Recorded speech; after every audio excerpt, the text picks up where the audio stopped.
The same animals that strike terror in the hearts of swimmers generate excitement with many scuba divers.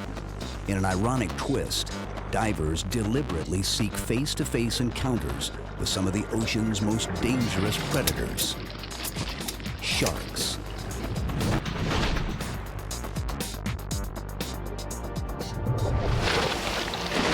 Dr. Ritter is a leading authority on shark behavior and a passionate supporter of human and shark interaction. In the spring of 2002, he paid a very high price for his beliefs. A severe attack nearly cost him his leg and his life. Sharks fuel a booming ecotourism industry. From tropical seas to the cold waters of the Pacific Northwest, sharks are big business.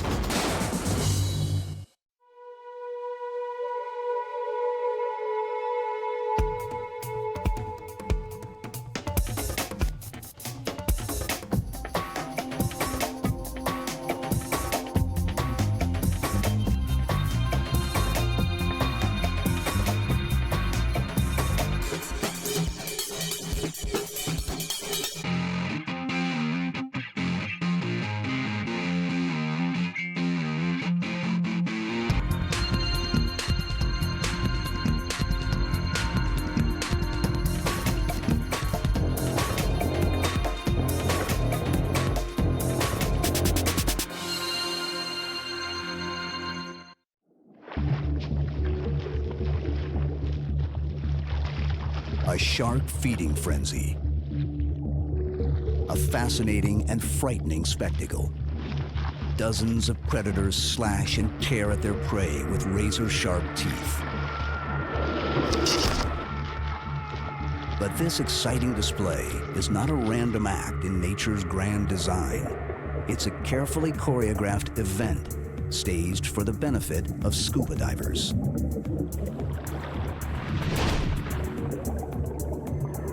It's a fair assumption that most people would avoid intentional contact with sharks, but many scuba divers and snorkelers line up to interact with the animals. Believe it or not, shark encounters are becoming one of the most popular attractions in the sport.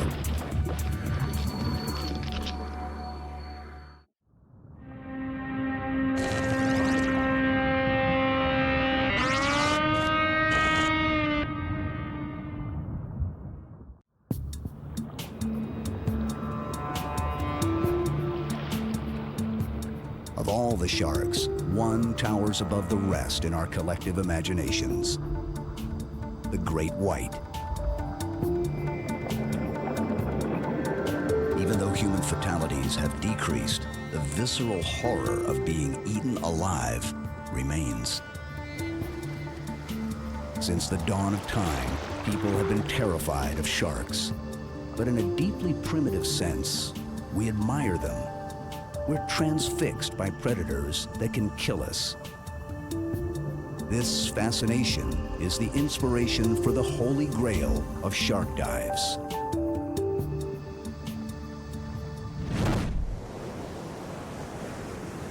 The Cape of Good Hope, one of the most treacherous bodies of water on Earth. Winter storms work their way north from Antarctica and pound a battered coastline.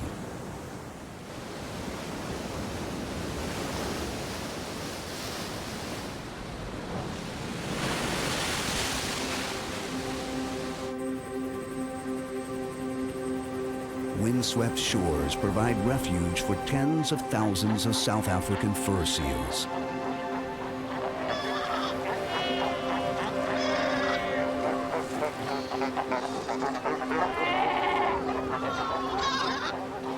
On land, they are clumsy and slow. Underwater, the nimble seals are eager to show off their acrobatic skills.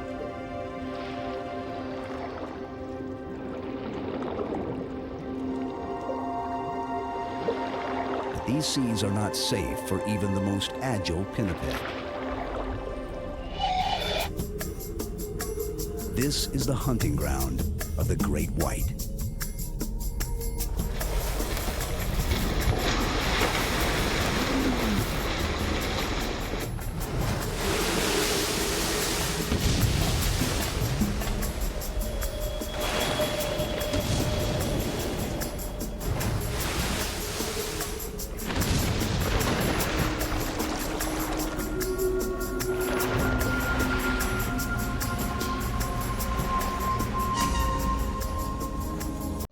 That's an interesting thing.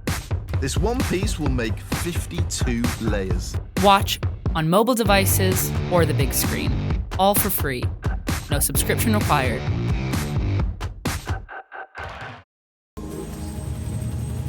In the South African fishing village of Hansbaai, great whites fuel a burgeoning dive tourism industry.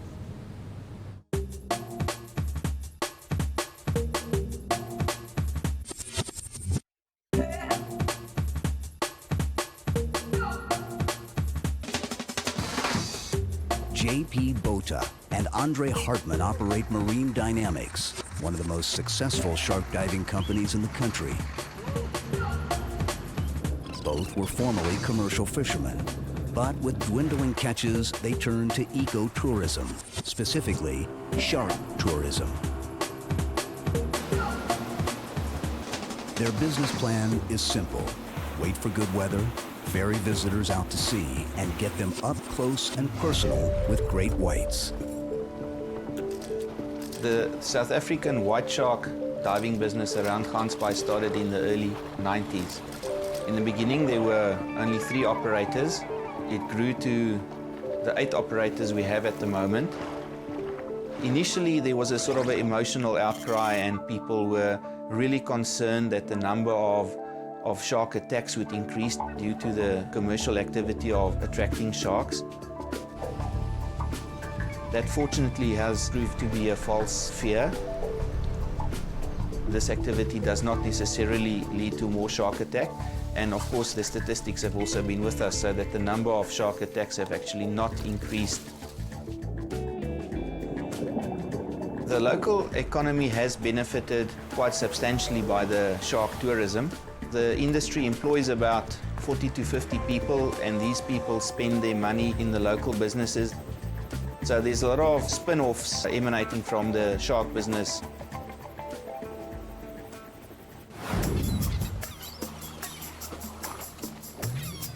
To attract the sharks, Andre Hartman first chums the water with a pungent combination of blood and fish remains.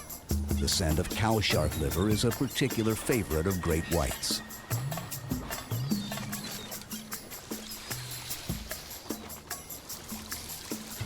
Coaxing them to the stern, Andre demonstrates an unusual phenomenon.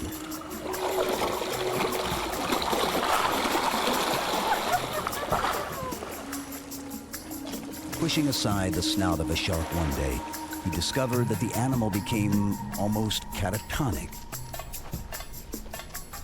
It rolled its eyelids down, rose out of the water, opened its mouth, and snapped its jaws. The strange behavior appears to be related to highly specialized sensory organs in their nose and mouth.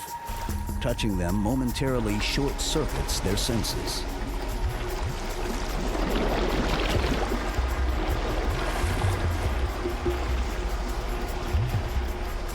Most customers view sharks from the safe confines of a boat or from a protective cage, but a few brave souls pay extra for the privilege of venturing into the water without the security of steel bars. At the surface, Andre Hartman acts as a safety diver and occasionally shows off. Do not try this at home.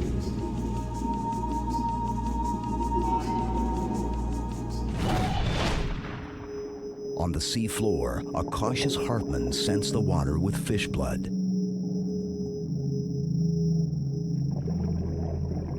The diver's expectations are exceeded. A 15-foot white shark appears like a ghostly apparition.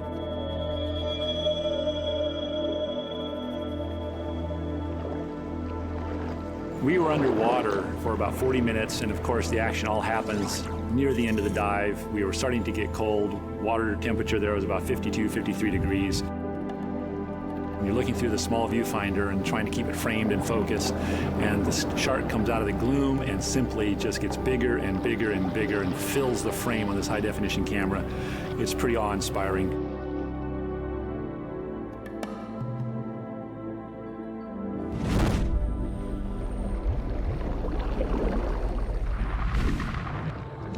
That shark swam right around us a couple times, looked at us, examined us, then made a pass across the bottom and right at the camera. Sharks don't have fingers and hands to test things with, so what they have to do is bite something. Unfortunately, because of their enormous size and tremendous strength, when they bite something, even though they're just sampling it and you really couldn't consider that a shark attack, it doesn't make much difference to the person that's been sampled. It still hurts.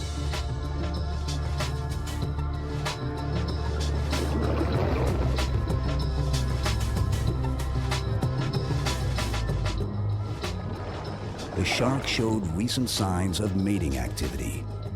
Deep scars along her side indicated a bite from a very large male. We can only speculate on the size of the animal that inflicted these wounds. It seems like the more time I spend in the water with sharks, the more I realize that when you look into their eyes as they swim by you, and eye contact is very important with wildlife, there's someone in there. It's not just a stupid animal swimming by. Sharks are not maniacal or dangerous man-eating machines that are swimming around looking for humans to eat.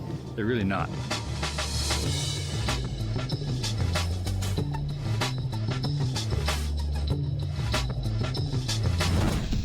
In the Bahamas, over 100 sharks show up for a feeding. But how do you get out of the way of a frenzied mob?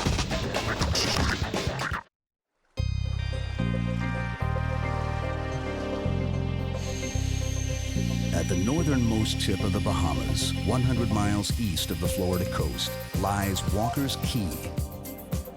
The island is a renowned sport fishing destination and hosts thousands of visitors each year.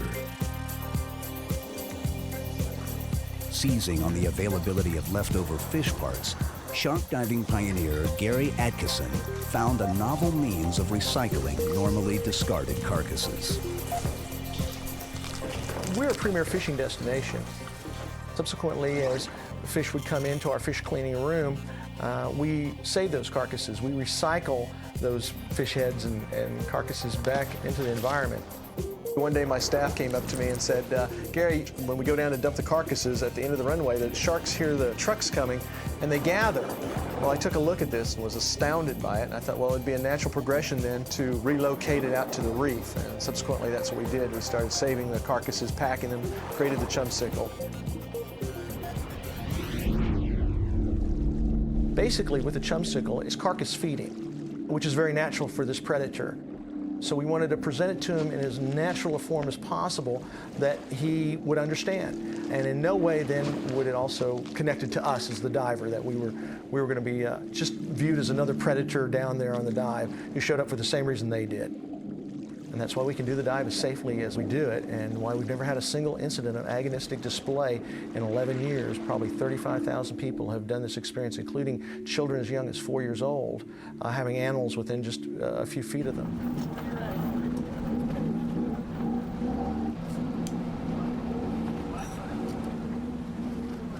At the dive site, the captain revs the boat's engines.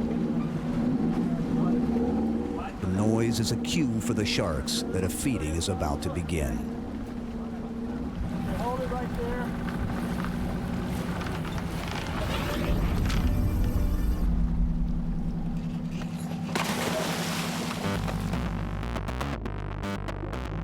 As the frozen block of bait sinks, only a few sharks appear to be interested. Other fish are quick to take advantage of the free meal. Once thought to be set off by a single drop of blood, the infamous feeding frenzy may instead be incited by several different stimuli. The vibrations and head shaking of the first fish to feed, the scent trail, and the visual commotion all combine to excite the sharks.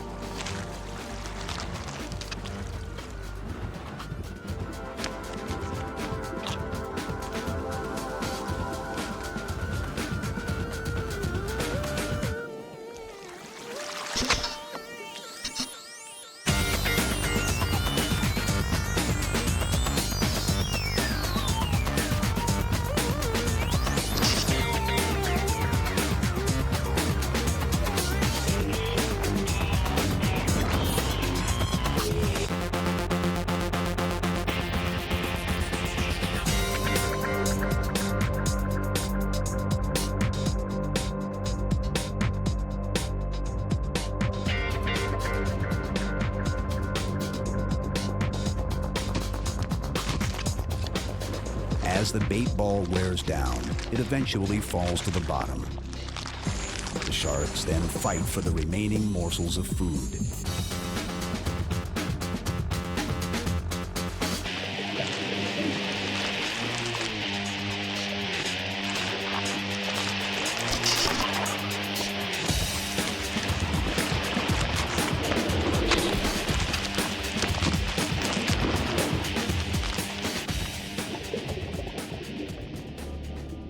A handful of well-publicized attacks in 2001 spawned the Summer of the Shark. Overnight, shark bites and sightings became front-page news.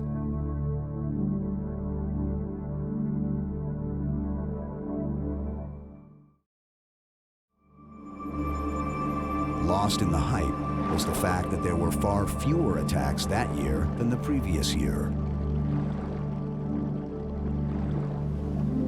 Worldwide, only 4 deaths were attributed to sharks in 2001. The Summer of the Shark dramatically changed public perception, taking it several steps backward to the old Jaws mentality of the 70s. The past quarter century since that landmark film has not been kind to sharks. Virtually all species have seen population declines of between 50 and 90%. The strain on their numbers comes primarily from overfishing. Federal regulations restrict shark fishing in U.S. waters, but the animals are targeted relentlessly in much of the world. Their cartilage is still considered a cancer treatment, and Asian demand for shark fin soup supports a wasteful finning industry.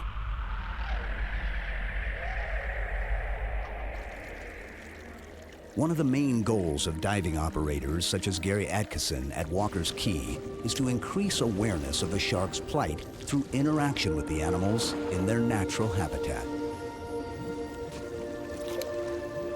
I think it's so vitally important that people learn as much as they can about an animal that is really misunderstood. In doing this experience and trying to educate people and hopefully stop the slaughter of these sharks, I feel that what we do is significant. The reason we do what we do is it's a myth exploder. People suddenly realize that, gee whiz, I'm down here with 100 animals and I'm safe and they could care less that I'm here. And they walk away with a whole different, rich experience than they ever thought they'd get when they first arrived here. That's the seed you're planting out there, because they're going to tell other people. Sharks have a bad rap as it is anyway, and I feel like our job here is to let people know that they're not the bad guy people have made them out to be.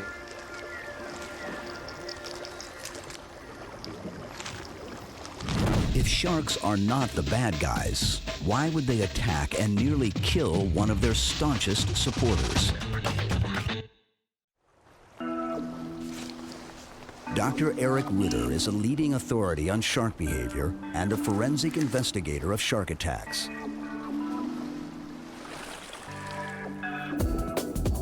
Ritter has been instrumental in helping to change the popular perception of sharks as terrors of the sea to a vital species which deserves protection. Over the past 2 decades, Eric has introduced hundreds of students, photographers, and biologists to sharks. With a keen passion for the animals and their plight, he is one of few researchers who dares to freely swim with dangerous sharks. Ritter works exclusively outside the protection of a cage. What I'm studying is the body language of sharks. I'm interested in how sharks express their intentions when they approach humans. Shark-human interaction is a very new field, but it's most likely the very field we need to understand these animals. We cannot just observe them by sitting on boats, sitting in front of aquariums. We have to interact with them. My main theory is that sharks are as predictable as dogs, parrots, cats, animals that we are comfortable with, animals that we're used to. We're not used to be with sharks. We have to just give them the chance to let them interact with us.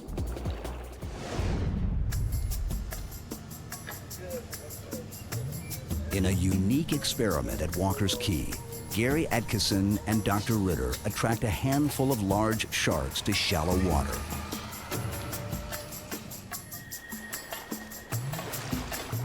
One of Eric's more controversial theories is that dangerous animals like bull and lemon sharks are not inclined to attack humans, even when enticed with bait.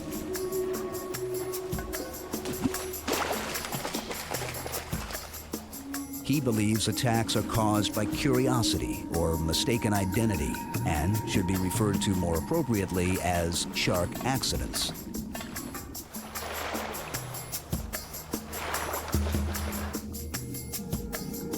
More than 80% of attack victims survive, mainly because sharks realize their mistake and don't return for a second bite. Ritter simulates common attack scenarios, such as those on swimmers in shallow water and those on spearfishermen in deeper seas. Throughout his experiments, fish carcasses are thrown into the surf very near to where he stands or swims.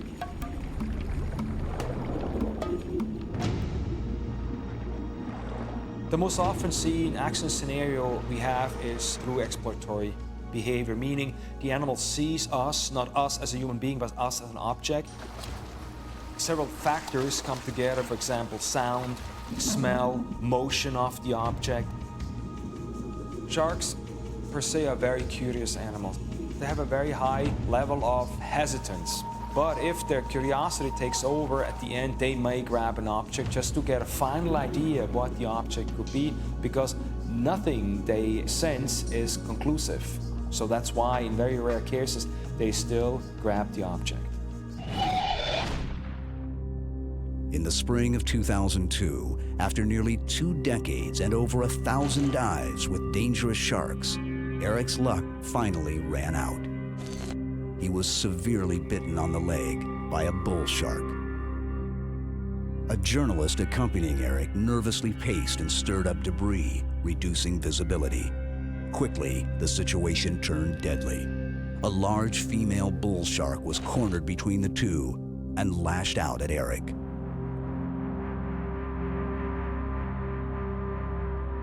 What led to this bite that I had with the bull shark was one of a general situation we've done hundreds and hundreds of times. The person next to me did not stand still as I told him to. He walked back and forth, and so by walking back and forth he stirred up a lot of sand, and so we lowered the visibility. So it was us who created the situation, not the animals.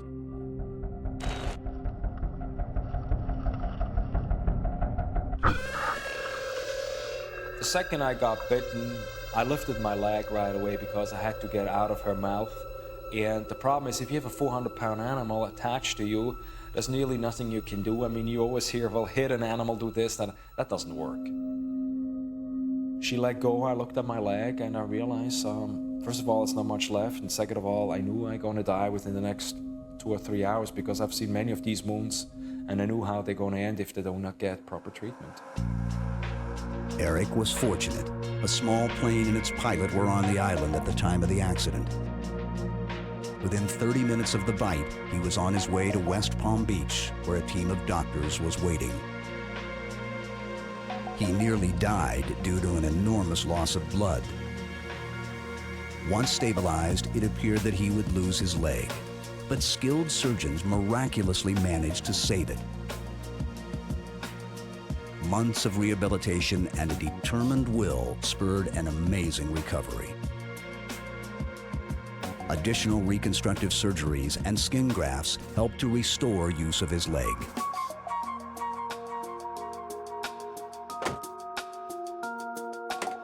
The first time I jumped back in the water was about 4 months after my bite. The wound healed so far that I could be in the water 15, 20 minutes. So the first opportunity I had, I jumped right back in at the very spot where I got bitten. I want that everybody sees these animals the way I see them. I want them to see the animal through my eyes.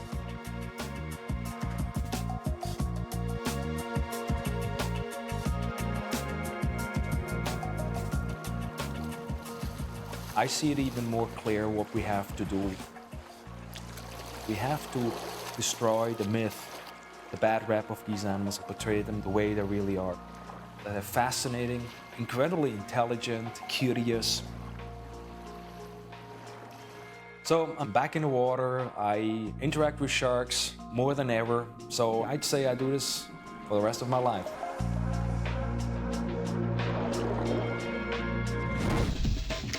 What is the fastest growing and most popular attraction for scuba diving tourists?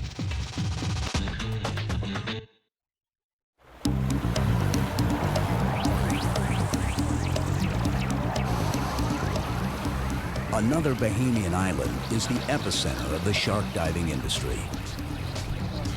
At New Providence, half a dozen scuba operations rely on sharks as a main attraction for diving tourists.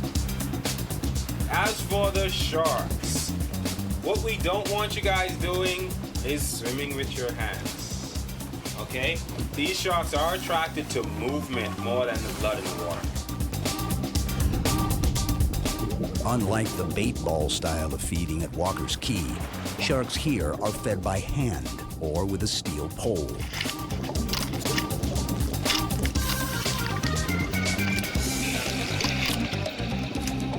Shark wranglers utilize a chainmail suit which helps prevent injury, but a crushing bite can still hurt.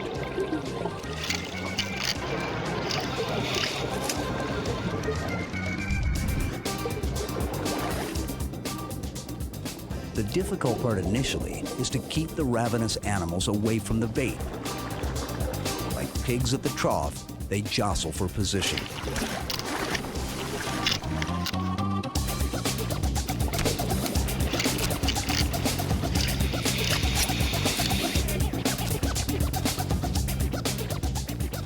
After using a pole, the wrangler moves towards the divers and feeds by hand.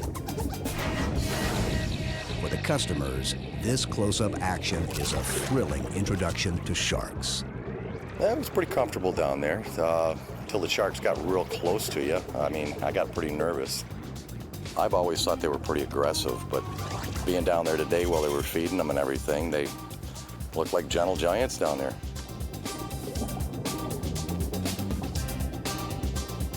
This dive was really, really good. Never been so close to sharks. Other divers have seen them in the blue in the distance, but never so close up. It was almost like he was roughhousing dogs. Whenever a couple of sharks would come up to him and he would just push their snoot away or whatnot, he'd grab a hold of them and roughhouse them or pet them, so it was pretty neat. The first thing this morning, we never would have known that we were going to be shark diving today, that's for sure. We just happened to run across it and it sounded like a cool thing to do, so we said, let's go shark diving. It was just a fantastic experience. From an economic standpoint, shark feeding I'm very much in favor of.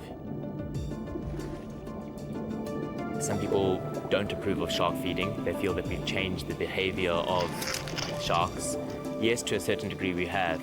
Taken this area, we've probably changed the behavior of about 100 sharks, slightly, but they're still in their own environment. They generate a lot of income for the Bahamas, and those same sharks generate revenue year in, year out.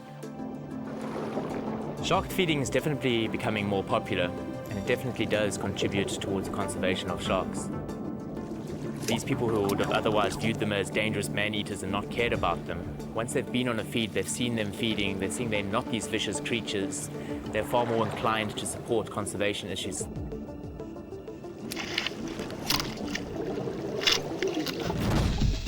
Most shark encounters occur in the warm tropics, but what animals lurk in the cold, deep sea?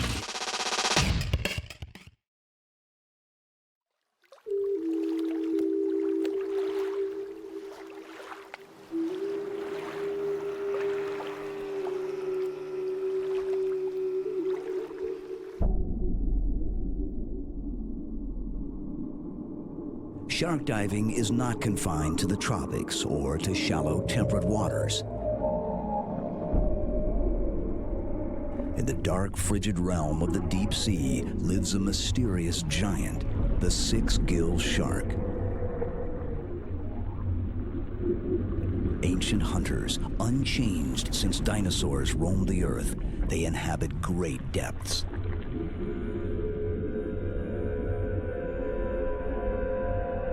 These living fossils can attain a length of over 20 feet.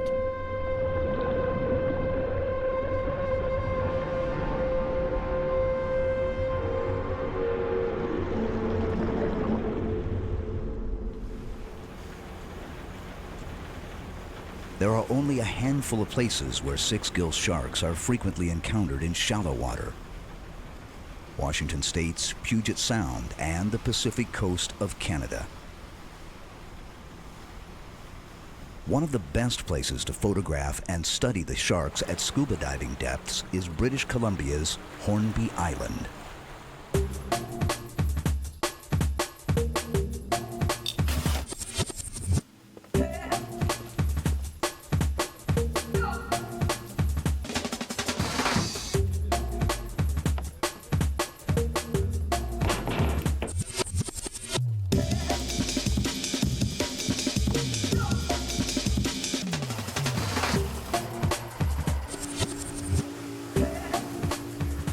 Rob Zielinski and Amanda Heath operate a busy scuba diving business on Hornby Island, and six gills are their #1 attraction. Despite the cold seas and sometimes challenging diving conditions, the animals generate enormous interest. The main reason that people come to Hornby is to see the six-gill sharks. They're a real draw here in the summer. We cater to about 500 diving tourists in the course of May to September. And all of those people come with the intent of seeing the six gills if they're lucky enough to do so. Hornby Island is a unique location in that it's one of the few places in the world where we can observe six gills in water shallow enough to scuba dive in. In many cases, they're found at depths of several thousand feet, which is unreachable by people under most circumstances. Sport diver tourists come here, as well as scientists, film crews, still photographers, etc., who are interested in an opportunity to see the six-gill in its natural habitat.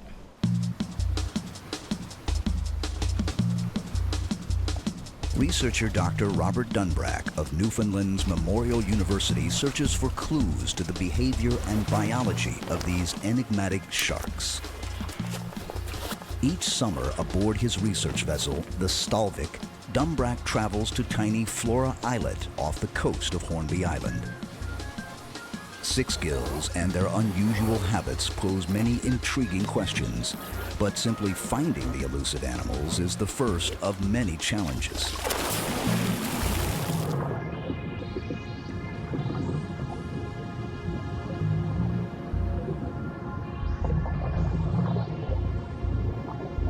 It was much more difficult than we originally thought it might be to work on the six gills. We thought we could just do a bit of diving and the six gills would be there and we could make behavioral observations in a way that we might do on, let's say, polar bears or some sort of terrestrial mammal.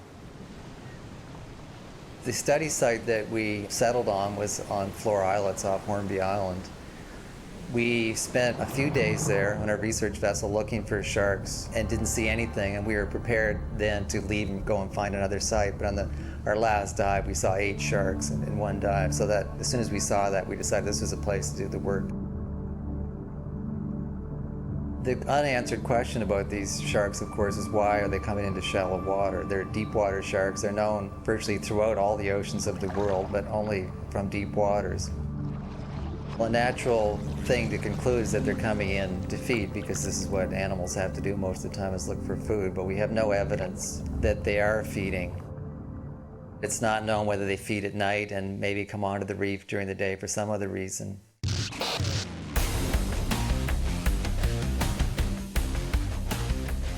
Dunbrack quickly realized that direct observation of the animals was very difficult.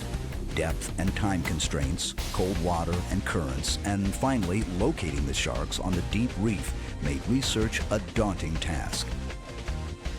To aid in his studies, he devised 2 ingenious yet simple methods of observing and recording six gills and their behavior. We have built a time-lapse video system that allows us to put a video camera down. It takes pictures 4 frames every 10 seconds or so. On a single film, we're able to get 2 to 3 to 4 weeks, depending on the time of year. It's just a daylight system. We also have set up a stereo system which consists of 2 video cameras that are cabled directly to the surface. They look over the same area, they're facing down off the reef wall, and so the sharks will swim underneath these 2 cameras. And based on the geometry of the cameras, we can actually get measurements, direct measurements of the size of the sharks as they pass underneath, and also their swimming speed, which we can use for metabolic studies.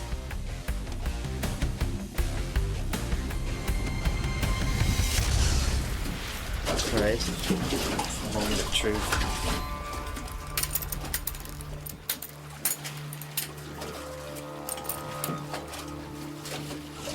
It's dry.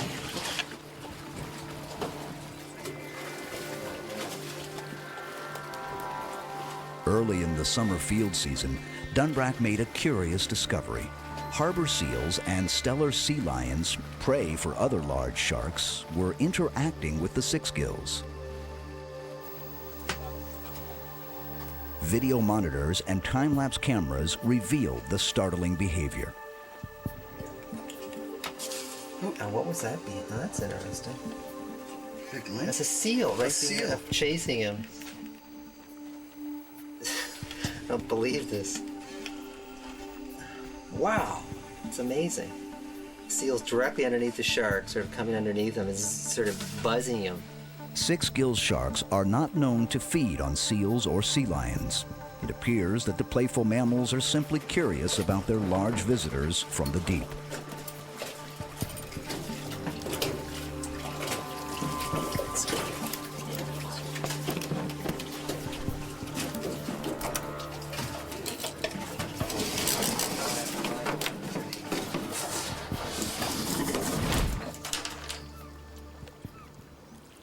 In recent years, fossil remains of prehistoric relatives of six-gill sharks have been discovered on Hornby Island. Over 25 species of mostly deep-water sharks from the Cretaceous period have been identified from fossilized remains.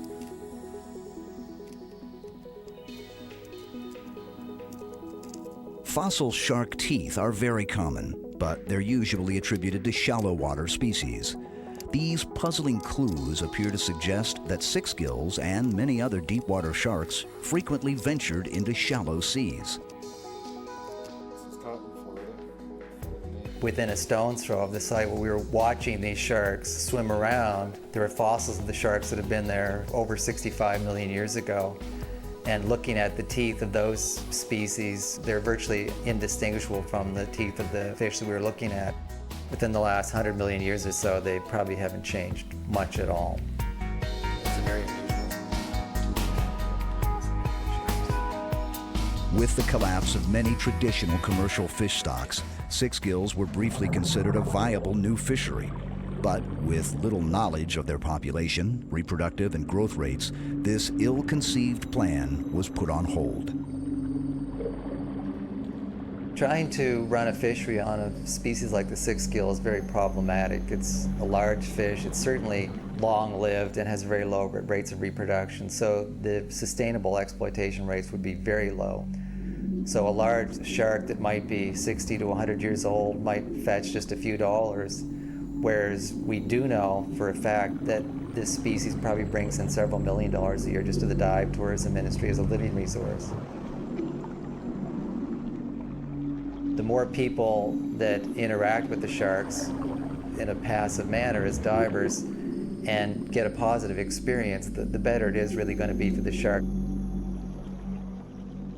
Despite many unanswered questions and an uncertain future, six-gill sharks inspired tremendous respect from both scientists and scuba divers.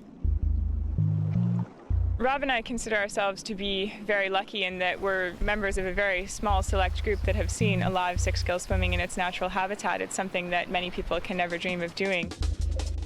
It's an exciting thing to see this shark moving in its environment.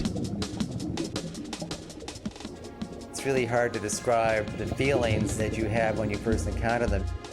To put it in terrestrial terms, it would be similar to going through a hike on the West Coast and running into the elephants and the giant sloths that used to live there 12,000 years ago. It seems like a throwback to times when animals were bigger and more plentiful on these reefs. And it's a very stirring experience. There's virtually nothing that we know about this species, so anything that we get is going to be useful, and there's so much to know. It's something that could keep us going for many, many, many years.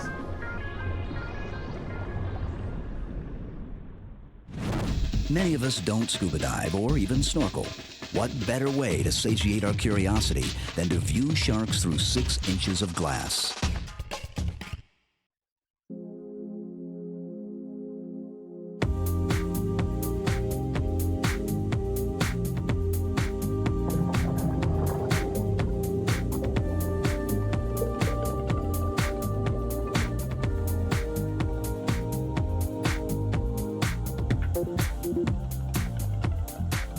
Shark encounters are not the exclusive domain of scuba divers and marine biologists. The animals are also top attractions in zoos and aquariums. The public fascination with sharks is deeply rooted. People of all ages are mesmerized by the sleek and powerful fish. At the Atlantis Resort on Paradise Island in the Bahamas, sharks are a crowd favorite. You can even rocket down a water slide or river raft through the middle of their Mayan shark tank. I think the reason why people are so fascinated by sharks is because a lot of people don't know about sharks. They have a lot of misconceptions about sharks. They think sharks are these big, scary animals that as soon as you get into the water, they're going to attack you. Economically, live sharks are much more valuable than dead sharks because they bring guests here. They want to see sharks, and it also adds an educational value because it's much easier to teach somebody about sharks and how valuable they are if they can actually see something that's living. I think people appreciate that much more than they would seeing a specimen or just a photograph in a book.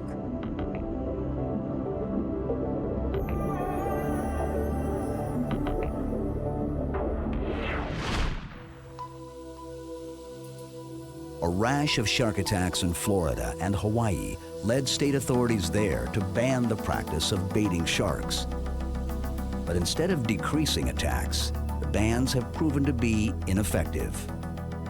The same number of people were bitten in the past few years as there were before the bans were implemented. Although shark diving does attract and perhaps alter the behavior of a few animals, feedings usually take place in deeper water, a long way from beaches and swimmers. Dr. Eric Ritter and others believe that shark baiting and chumming is a potential factor in attacks, but not because of scuba divers. I would say about 80 to 90% are caused by sport fishing. What they create is a very hazardous situation around themselves by chumming the water, by hooking fish. Sharks pick it up. You have people in the water frolicking. Until we find a way to reduce some of the sport fishing habits, we will always have the same number of shark bites on a yearly basis here in Florida. If the ban really would have done what they predicted, meaning no accidents anymore, then at least it would be safer, but we still have the same accident rate each year. I definitely feel that organized shark feeding, done properly, is safe. And it definitely raises awareness of this animal's plight and raises awareness of the animal's fragility, and it's a myth destroyer. As an animal that's been on this planet for close to 500 million years, that has been brought to the verge of extinction in the past 20 years. And he's being wiped out at such a tremendous rate. You remove the shark, you suddenly turn our oceans in a very, very short period of time into a septic system. Our oceans are in trouble. If we don't protect this animal, then all of us lose. Everybody. And what a sad thing. I want my kids to see what I saw today. Despite their strength and predatory skill, sharks are remarkably fragile creatures. Conservation efforts have traditionally had little support or enforcement.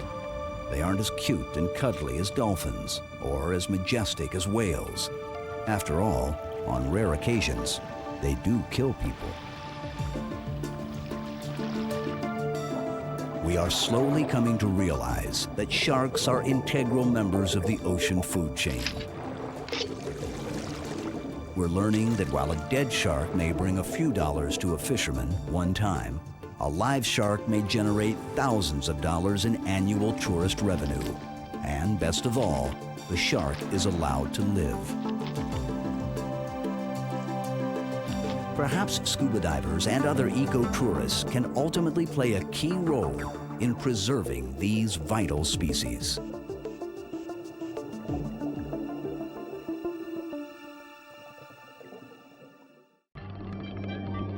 Sharks are big business in adrenaline ecotourism, and some thrill seekers deliberately pursue close encounters with deadly sharks.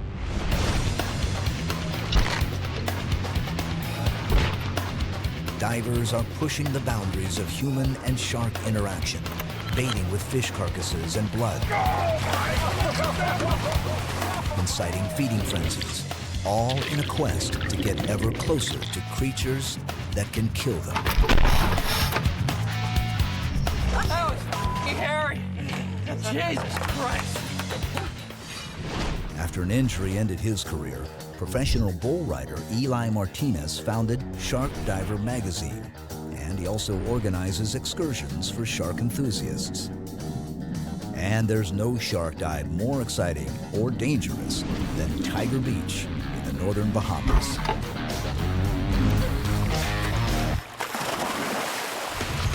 Nautilus Explorer, Nautilus Explorer. Captain Mike Lever's most popular trips feature encounters with great white sharks. At Mexico's Guadalupe Island, he's trying something completely different, introducing young children to sharks. In 2008, the first tourist on a commercial shark diving expedition was killed by a shark. The death ignited a firestorm of controversy. Shark advocates and shark attack victims Eric Ritter and Chuck Anderson have grave reservations about how far we are willing to go for a thrill.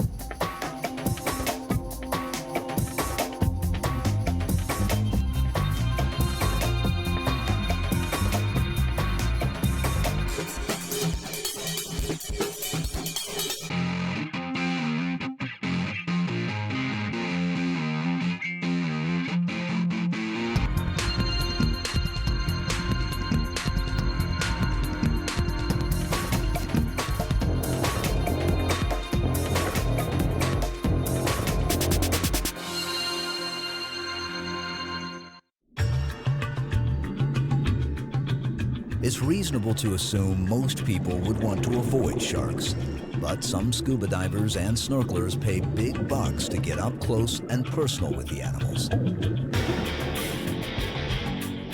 bigger and more dangerous the shark, the better.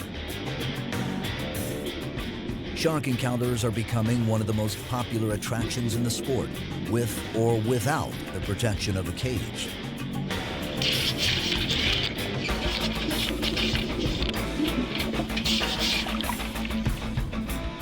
Gone from being very, very afraid of sharks to having an almost cavalier attitude about them. But have we taken shark diving a bit too far?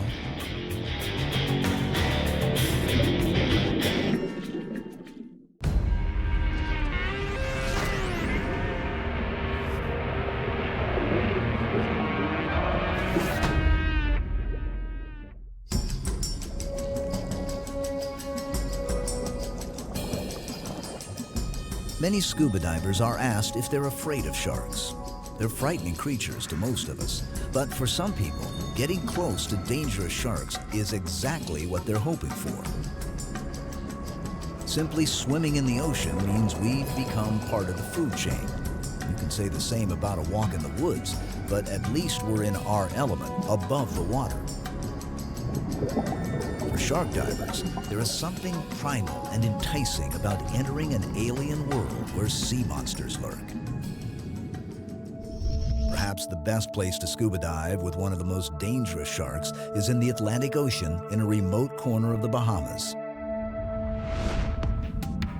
In the tropics, there isn't a bigger or badder predator than the tiger shark. In terms of the number of attacks on humans and fatalities, they are second only to great whites. The largest one ever caught was 24 feet long. It's a contender with the great white as the largest predatory fish in the sea.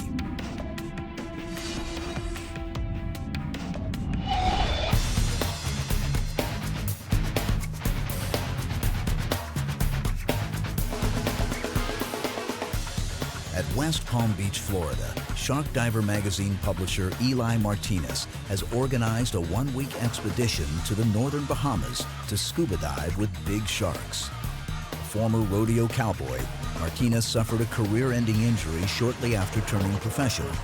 He then took his passion for dangerous animals to a new extreme. I spent 6 years riding bulls and doing the rodeo circuit.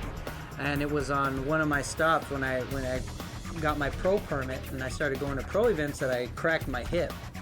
And I was out for 2 months, so I decided to get my diving certification and went on a dive trip, and I'm dropping down and I saw a shark, and that was it.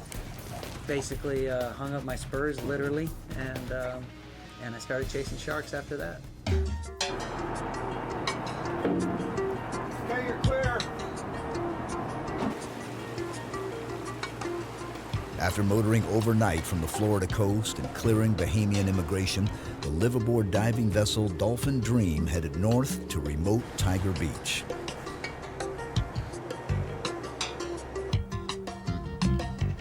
Captain Wayne Smith is credited with discovering Tiger Beach and first introducing scuba divers to tiger sharks. Well, I've been coming out here 27 years now, and we came to this area and we anchored up because it was a shallow, protected area. Sometimes at night we'd have some dead carcasses and we'd throw them in the water and they'd come up and start feeding on them. And after a while, there's got to be such high demand for people wanting to see tiger sharks that we started running these trips. Hey everybody, welcome to Tiger Beach. As you can see, we already have a bunch of lemon sharks swimming around. We prefer everybody dive in twos so that somebody can watch your back while you're in the water. Once you jump in, just keep your hands here. Don't start waving them around or splashing. Other than that, we already got sharks here. The pool is open.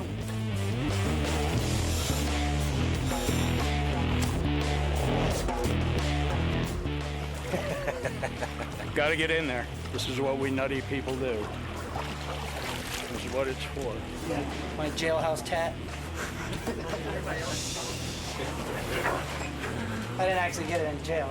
Any last words, Neil? Look after my wife and children.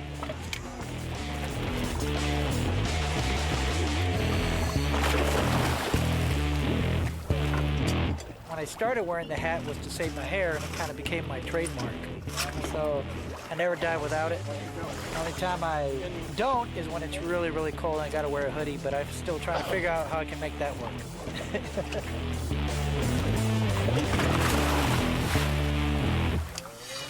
Dozens of lemon sharks are a constant presence at Tiger Beach. They're not generally considered aggressive, but they are implicated in over 20 non-fatal attacks on humans.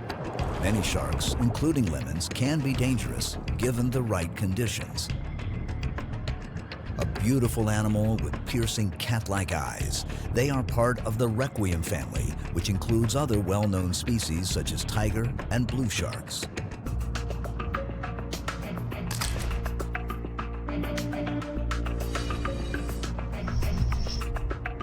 The animal everyone is here to see is the tiger shark. Although not endangered, they are very rarely encountered while scuba diving. It takes some time for the tiger sharks to venture in from the fringing coral reef. They seem at first to be relatively uninterested in the divers or the lemon sharks. But on the first dive of the first day, tiger sharks eventually came closer and made their presence known in a big way.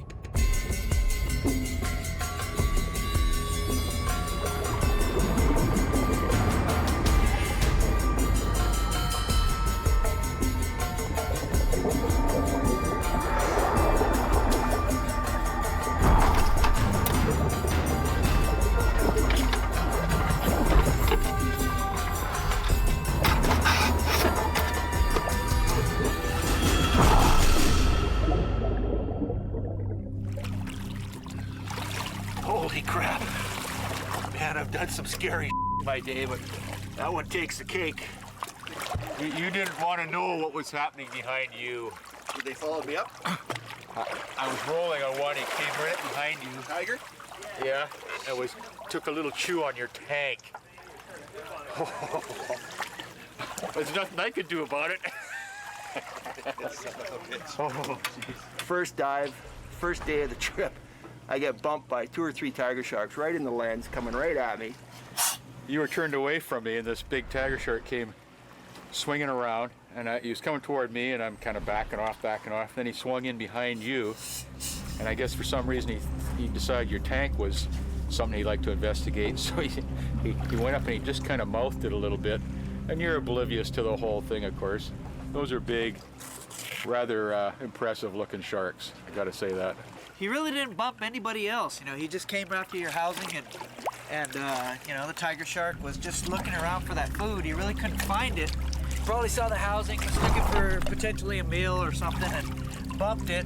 But after that, he found what he was looking for and went after that.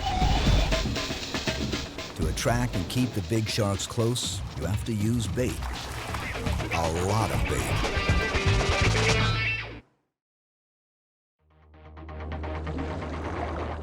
Most divers rarely see sharks. The animals don't make a habit of venturing close to humans with scuba tanks. Breathing compressed air is a noisy affair, and our relatively large size usually scares them away. To the sharks here, however, we're just another big predator down there for the same reason they are, for the food. We get our fish from the fish market. It's stuff they were going to throw away. We feed that to the sharks, so it's a win-win for everybody. We recycle what they were going to normally throw away in the trash bin. Go through about 250, 300 pounds of bait per day. You get a variety of bait. A lot of what we get is what the fish houses have left over, heads and backbones after they sell to the restaurants and the public. And then we also get some bait from some of the local fishing boats that get in these bonitas, which are real oily and bloody. And they're not a food fish. Nobody eats them as foods. They make excellent bait. We constantly have to adapt the way we're feeding them because they're clever little devils. One of the ways we do that is with the wrangling. We tend to get them excited there at the surface. We get the lemons thrashing around because they're so eager to get the bait. And that thrashing around is what's bringing the tigers in these days.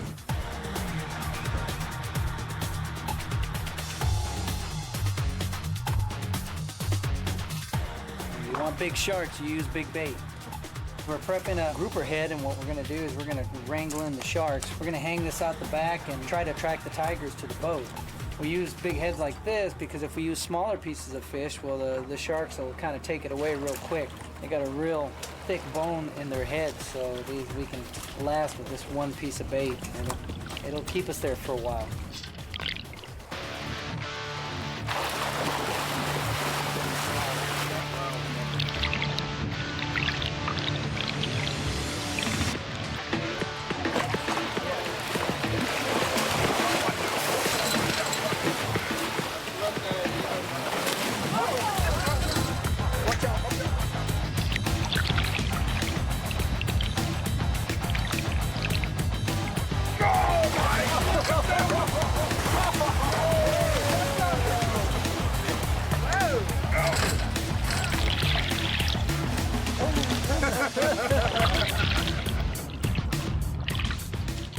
lemons have kind of dominated this place, but they're definitely smaller in the pecking order. When the tigers come in and they want to feed, you know, there's nothing's going to stop them. The lemons will definitely give them away, especially when a big 12, 14-foot tiger comes in.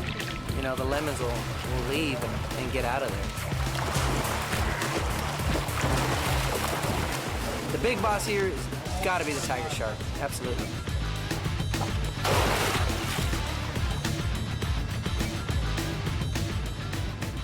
You could see here that if a tiger shark can get his lower jaw on the bottom of this crate, I mean, he'll just snap it in half, and that's what he did here. One of the things that we're noticing is that these sharks have a learned behavior, at least the tiger sharks, where we're taking our crates down there and we're hanging them, and the tigers have learned to chew through the ropes that we have these crates hanging from so that they can grab these crates and swim off with them, and at their leisure figure a way to get inside to the bait that we have hanging. And yeah, it's definitely a learned behavior. A couple of local Bahamians coming off one of the small islands out there spearfishing. I don't think he knows this is tiger shark infested waters and these guys are out there spearfishing. Oh, what do you say about that? That's extreme. That's as gnarly as it gets. Jeez. I love my job.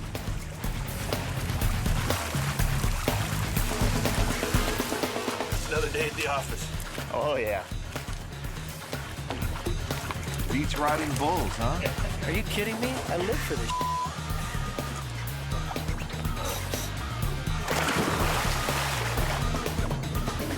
Eli Martinez has found a unique niche in the scuba diving world. His magazine, Shark Diver, appeals to both armchair shark enthusiasts and to those looking for a slightly more hands-on approach. After the magazine started, the reader trips kind of evolved. People started asking us, where do we go diving?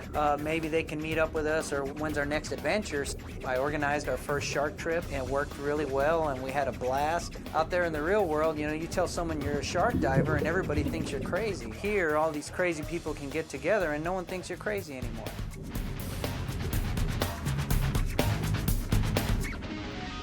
Martinez frequently dives with aggressive sharks and has many hair-raising video clips from his expeditions. Mako sharks are particularly fast and frightening and have very sharp teeth. Well, here you can see the bite marks. This is actually after my last Mako shark dive. Makos are one of the few sharks that don't bump divers with their mouth closed. They actually go at divers mouth open.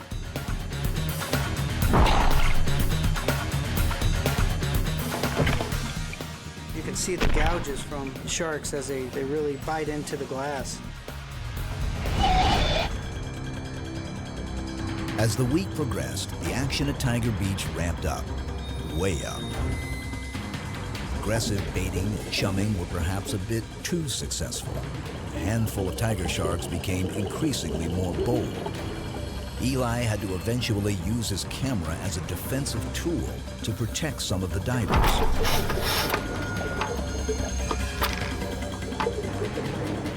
Sharks don't have hands or fingers, so they sometimes ram or nudge objects out of curiosity. And in worst-case scenarios, they may take an exploratory bite.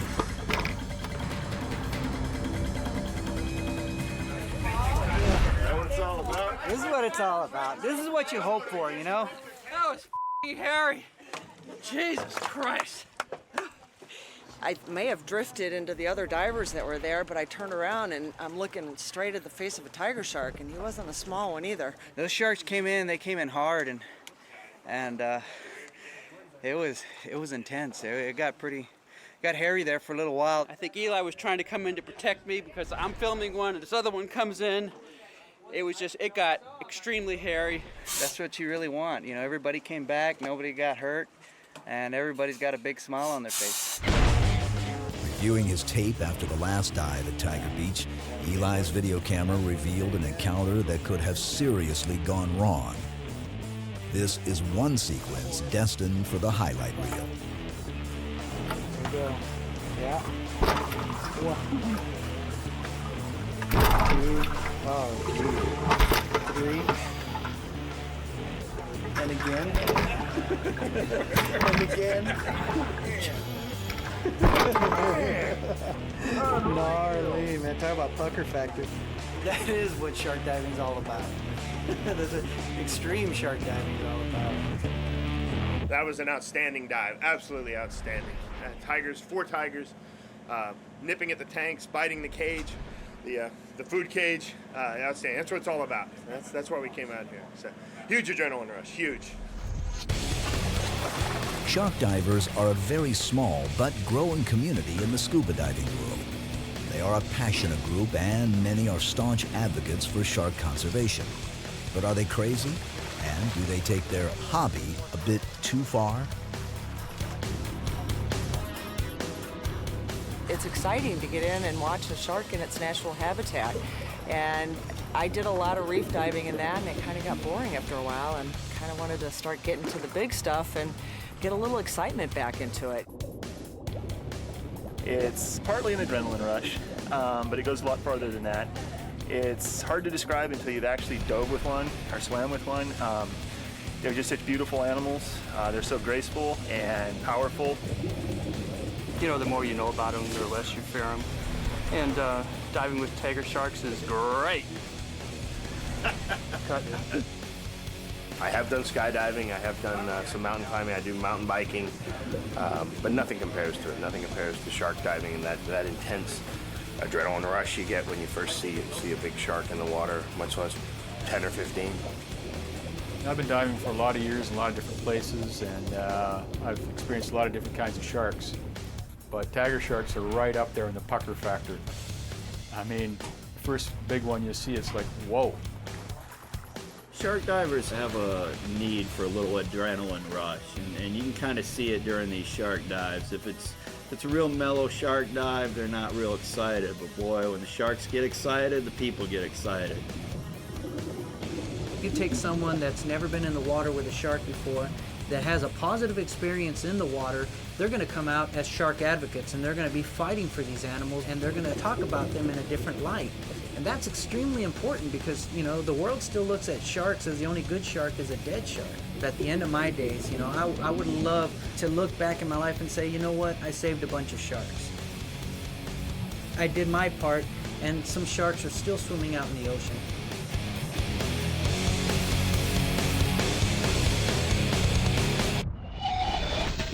The #1 species on every shark diver's list is the great white.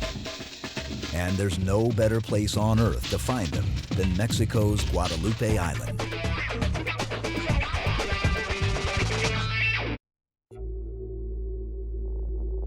There's no doubt sharks have an image problem. Razor-sharp teeth, the icy stare, bloody feeding frenzies. It's no wonder they've earned such a woeful reputation.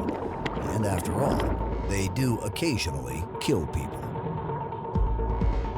No species has worse public relations issues than great whites. And no sharks are more popular with shark divers.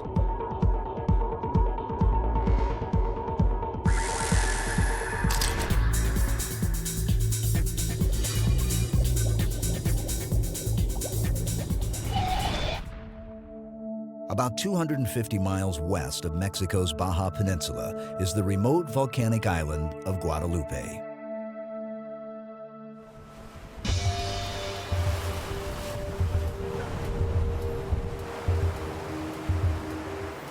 From the port city of Ensenada, it's a journey of nearly 24 hours on the open ocean to reach Guadalupe. Approaching the intimidating coastline of the island, the first order of business is to prepare the shark cages.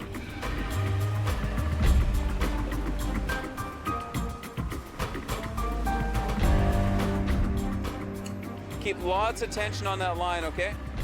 This is the one that's like a jigsaw puzzle. Here we go. That's it. Just rotate it around a little bit more, please. About 1,000 pounds of cage that we're lifting here. In open ocean with a wee bit of a swell going. My goodness. Just beautiful here.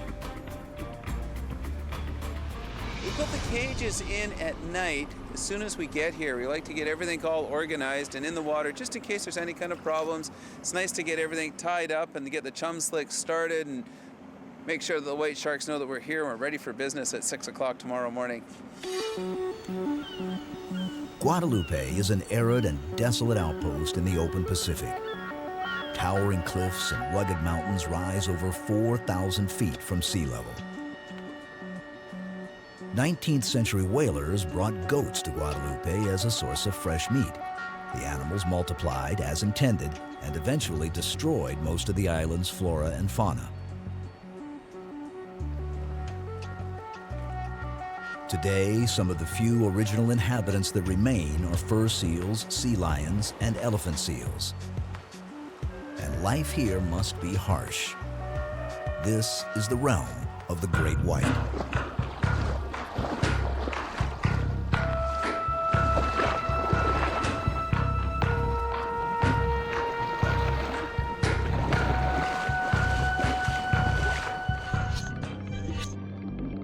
In the late 1990s, long-range fishing boats targeting tuna near Guadalupe began reporting that great whites were attacking their catches.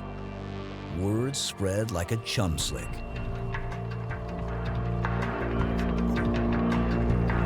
Come on, here he comes. Oh, beautiful. Oh! The industry started here in 2000 when a boat called the Horizon showed up, and they had heard stories about sport fishing boats not being able to bring their fish in because the white sharks were taking all the tuna. More white sharks than anyone had seen anywhere. So we came down here on a whim. I wanted to see white sharks off the back of the boat. But we got down here, I jumped in the water, I saw these enormous, beautiful sharks. I couldn't believe how fantastic they were. It was just an amazing experience. And at that point, I knew that I wanted to keep on doing this. It was just no question in my mind. And we ramped up from 2 trips that first year to 9 to 10 trips a year.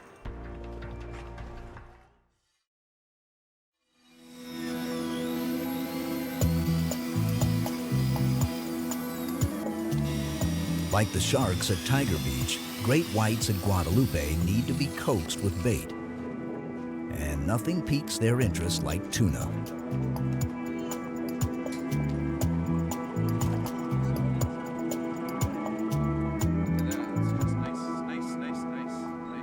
Shark baiting 101. You make it smelly, you make it bloody, you make it oily, you get all this good, yummy stuff. You mix it up with your fingers and scrunch it up to get lots of blood. You make sure that you use animals that are endemic to the islands, mackerel and tuna. And we start at chum slick. We do it in a very non-invasive way, but we make it as smelly and yucky as we possibly can. One way to make sure that your chum is nice and fresh. We take a little bit of chum just like this, and we'll see what the mackerel in the water do. Whoa, look at that. Seagulls, mackerel, and a feeding frenzy. That is fresh tuna. Ready to go. Okay.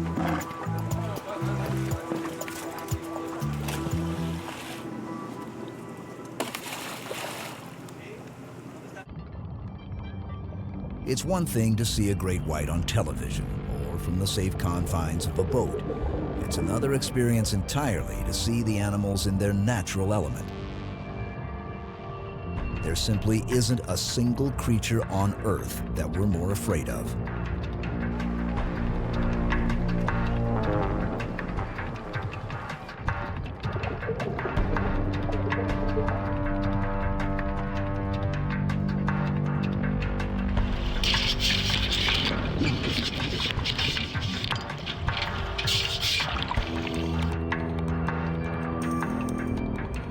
I just couldn't believe how big they are and how beautiful they are. I mean, they're not at all ferocious looking. They look like they're smiling at you until they open their mouth.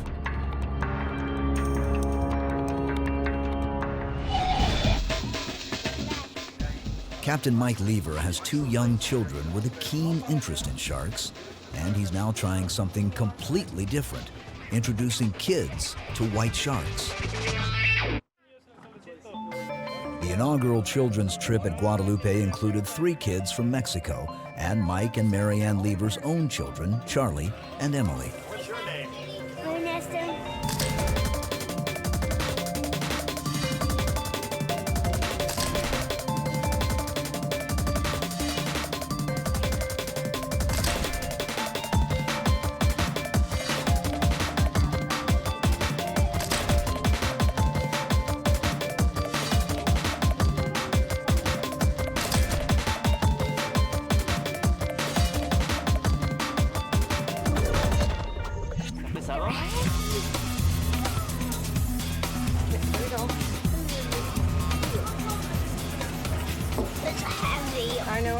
but once you get in the water, you won't really feel it. It's going to help you sink a little. How does that feel?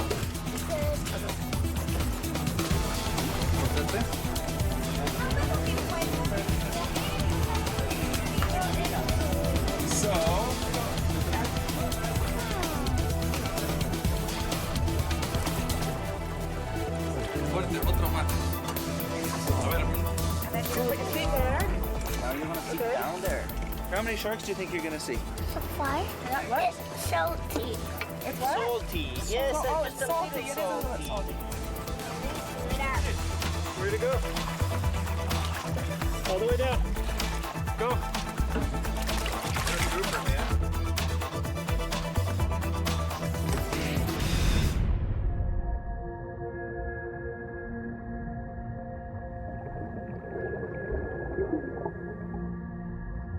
It didn't take long for the children to get the hang of breathing from a regulator.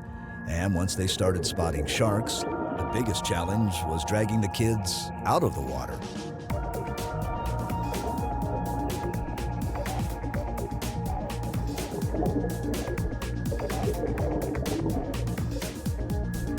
Shark coming in, left to right.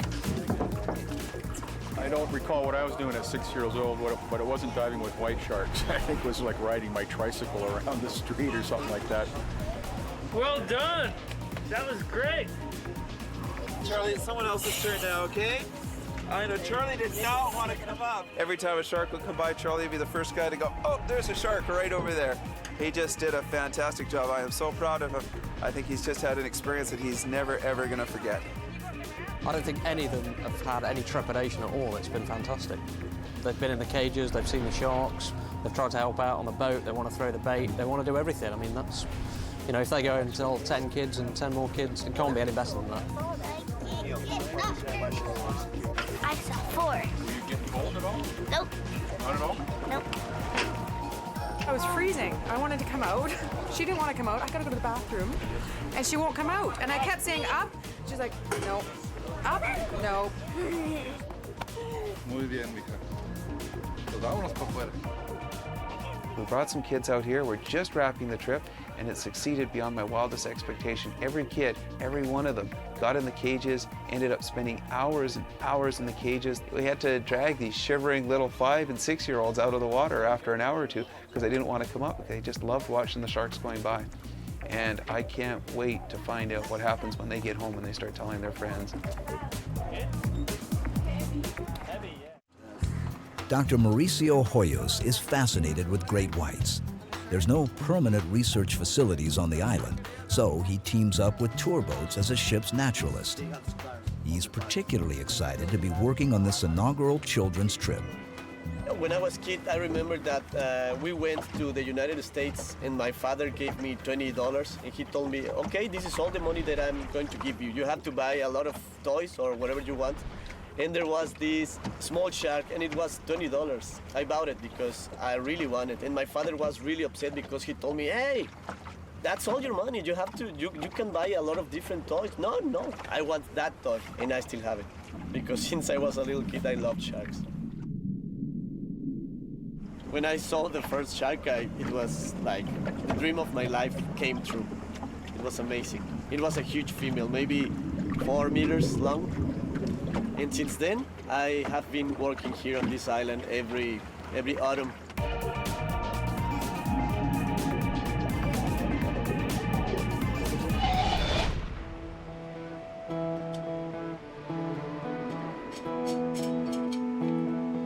To gain a better understanding of the sharks' local movements and their long-distance migrations, Mauricio utilizes high-tech tools such as satellite tags and acoustic transmitters.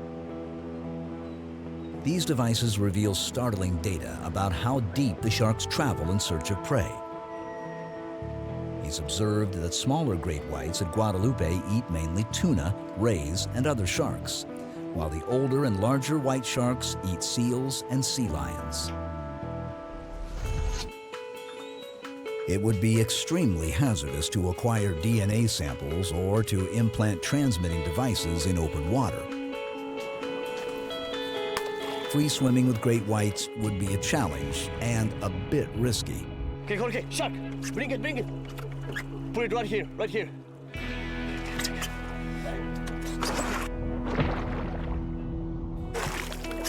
Okay, excellent. Outfitted with an acoustic or satellite tag, the sharks reveal their depths, migratory movements and locations, and even water temperatures.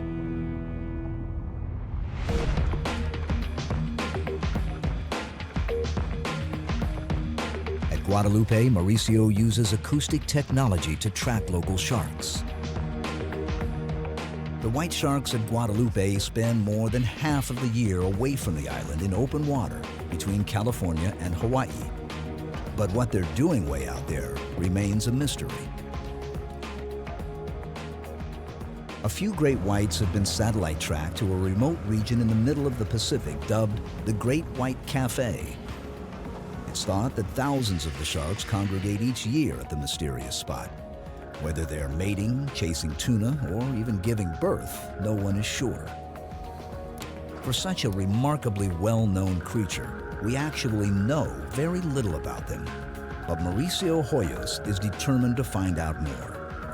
Well, the shark is not here. Maybe we can go a little bit to the north. Okay? With the luxury of well-appointed tour boats and their state-of-the-art shark cages, Mauricio can also observe the sharks underwater.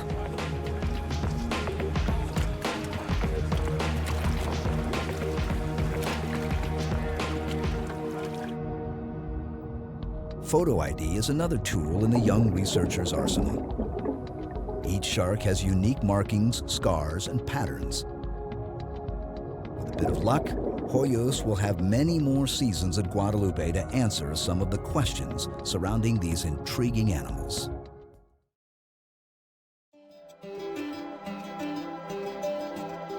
Guadalupe is a protected biosphere of Mexico, but with minimal funding or monitoring of the waters surrounding the island, the sharks are under constant threat from poachers. A set of mature white shark fins can fetch upwards of $25,000, and an intact jaw is an extremely valuable prize. It's an uphill battle convincing impoverished fishermen or foreign fishing fleets that white sharks here are more valuable alive than dead.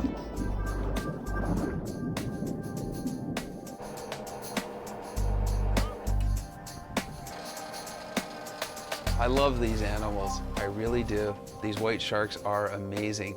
In the last 3 days, I've had my 5-year-old son and my 7-year-old daughter in the water with them, and it was just a thrill. And I can only hope that the sharks are still going to be here for them and for their kids and their kids' kids. Nothing could have given me a greater thrill than to have spent an hour and a half in the water with Charlie this morning, having him point out the white sharks to me. I'm very, very fearful that we're seeing the end of these and that even 5 years from now or 10 years from now, there won't be any sharks left.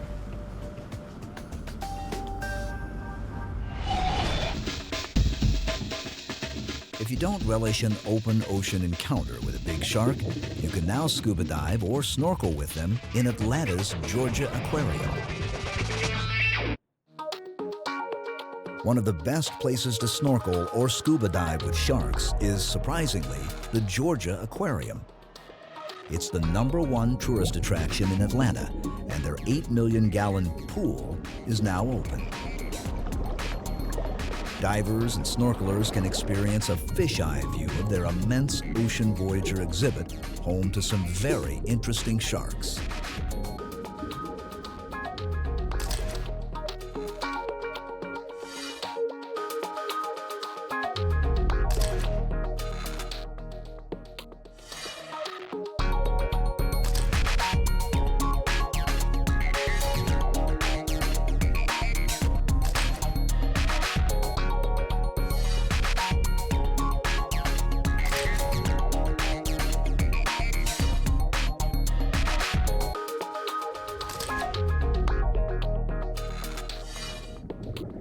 The purpose of aquariums across the country, around the world, really is to inspire people to connect with nature. We want to take it to the next level.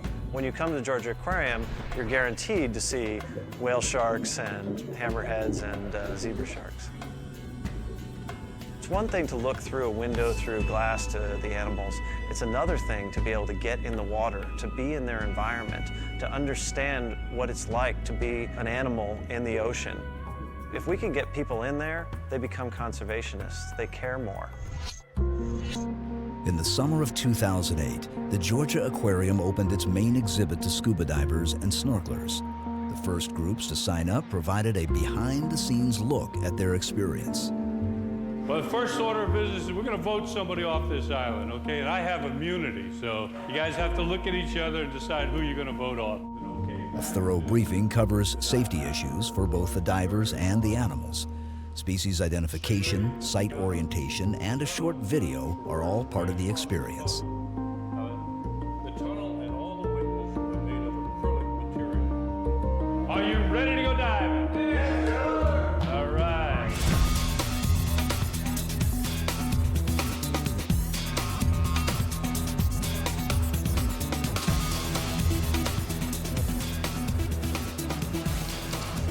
State-of-the-art scuba gear is prepared for the divers, but there's still one more briefing. I'm going to run through a few things real quick just to give you a general idea of what's going on in our exhibit today. Also to give you a few guidelines for your safety and for the safety of our animals. It is a rare treat indeed to scuba dive in an aquarium. Only a handful of facilities around the world allow the general public such intimate access to their exhibits. Just pretty excited about it. I just hope they fed the sharks.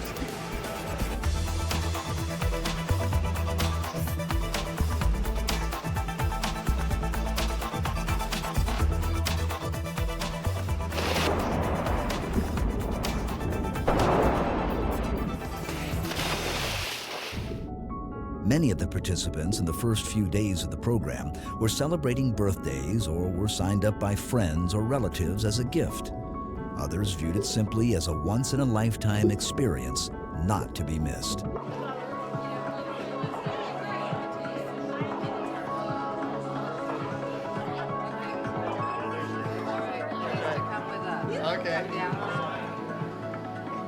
I love you. That's great. Yes! Good birthday present. You know, it's disconcerting to see your daughter at the bottom of a really large tank of water with a lot of fish.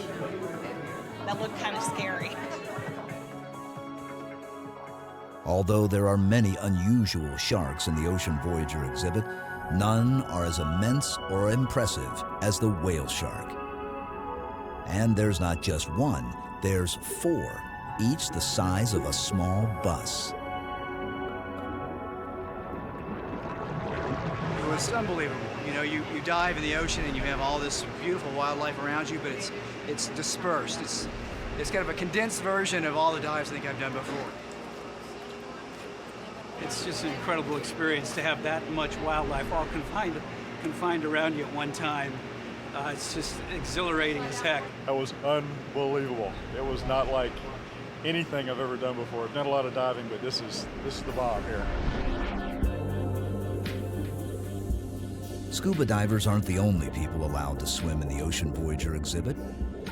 Each day, a group of snorkelers goes through much of the same routine. But instead of descending to the bottom of the tank, they stay at the surface.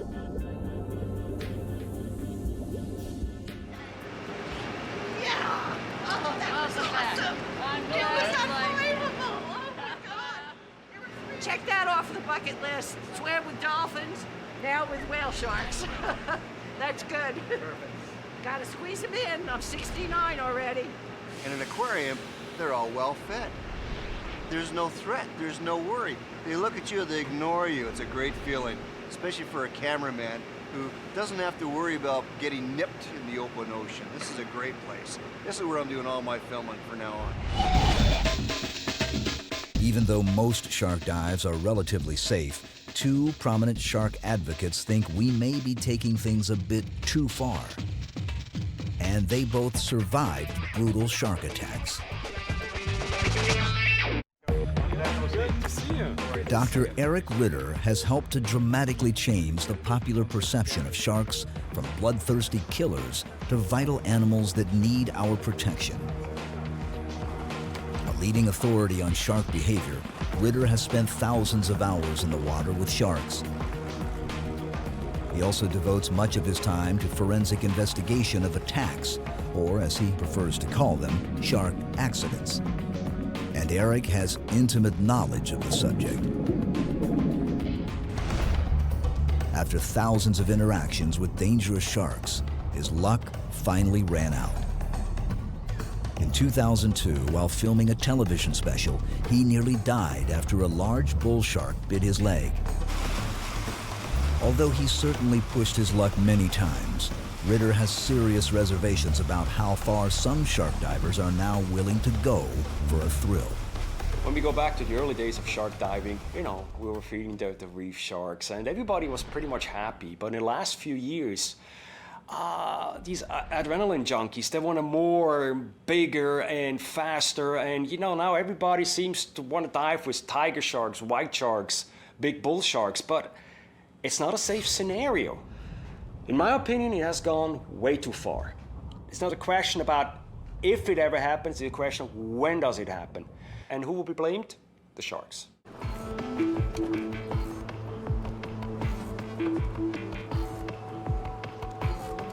Back home in Florida, one of Eric's new endeavors is the Shark Accident Victims Network. There's a growing need for psychological counseling of bite victims. And today, Ritter's traveling to neighboring Alabama to meet a potential mentor and fellow shark attack victim, Chuck Anderson. Hey, Chuck. Hey, how you doing? How you doing? Nice to meet you, finally. Same here, finally, huh? Doing okay? Yeah, how about yourself? Doing well. A champion triathlete, Chuck Anderson was swim training for a national competition when a brutal encounter with a bull shark forever changed his life.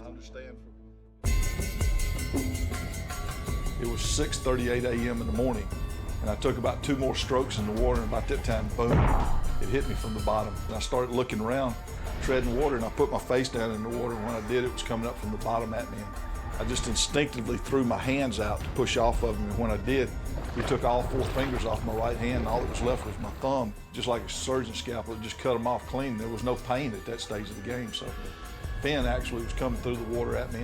But as soon as he got past me, he was attached to my arm, and he immediately took me to the bottom. It was about 15 feet of water, and he went into that feeding frenzy where he was just gnashing from side to side, and dragging me across the bottom and, on the sand. All of a sudden, my feet started dragging the sand, and I wiggled out from underneath him, and when I did, I pulled real hard, and my arm just stripped off in his mouth, and I fell backwards into about thigh-high water and ran immediately to the beach, and knew that I was a very fortunate man when I got there. I had a big smile on my face, and the lady asked me what I was laughing at, and I said, Karen, I ought to be dead. I'm lucky. A handful of high-profile shark attacks in 2008 created the usual media frenzy. But the death of the first tourist who actually paid for the privilege of scuba diving with sharks created a firestorm of controversy. Have we finally taken things too far? To go to the extreme of trying to challenge the sharks, trying to bait the sharks to come around people and to pay money to do this, it's just not natural. I mean, if you're not educated in exactly what you're doing and you're a novice at it, then you're taking a risk. I'm not in favor of it. Each to his own. If somebody wants to get into it, then be aware of what the consequences could be, because I promise you, when a shark gets a hold of you, it's not a good experience. This was the first fatality in our sport, and it's just something, all of us hope never happens again. I think it made all of us more aware of what could happen. Accidents will change any industry. It makes, us as shark operators more careful with our clients, with our friends, with the people we take in the water. I don't think shark diving has been taken too far. In fact, I don't even think we've scratched the surface yet. There's still a lot of things left to do in the water with these animals, still a lot of things left to learn, to see. I'm just tickled and excited to be part of that and to be part of helping to push the sport to the next level. If personal experience leads to empathy and better understanding, there's no question that diving with sharks is a good thing. And even with more scuba divers encountering more sharks, the frequency of attacks has not increased. Whether shark divers are crazy adrenaline junkies, enlightened conservationists, or both, there's no denying their passion for these threatened animals. Many people still share the notion that the only good shark is a dead one. The problem today is that there are far too many dead sharks, and the remaining population is struggling to survive. And if sharks are to survive, we must all become advocates on their behalf.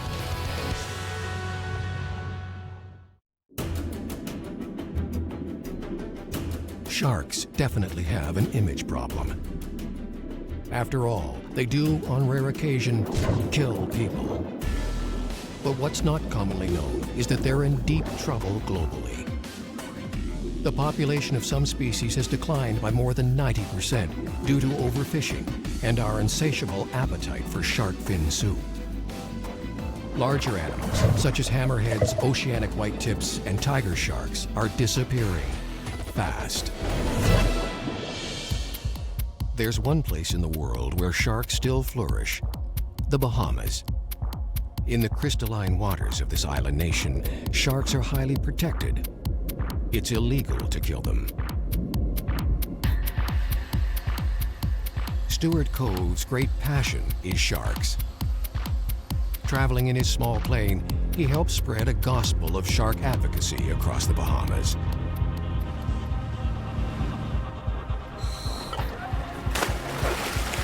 A successful entrepreneur and self-described shark geek, Stuart and his dedicated staff have introduced thousands of scuba divers to these much maligned creatures.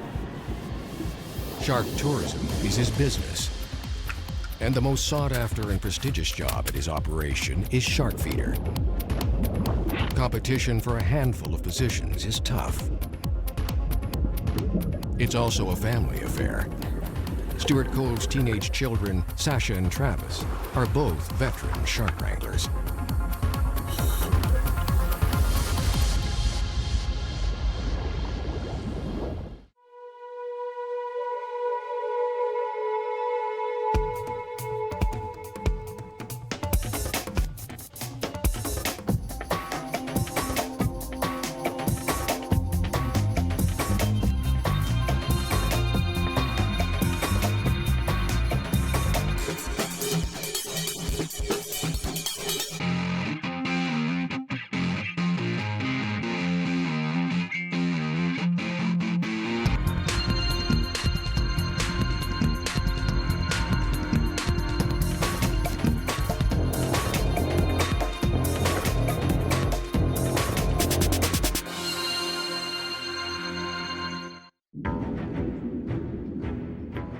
With a dramatic increase in attacks and fatalities in recent years, sharks can't seem to shake their bad reputation.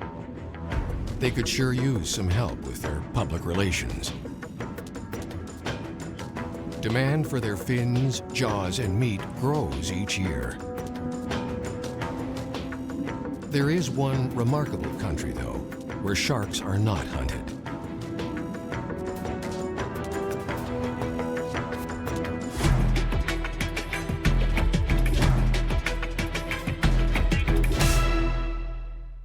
Shark populations are in trouble globally. 30% of shark and ray species around the world are endangered.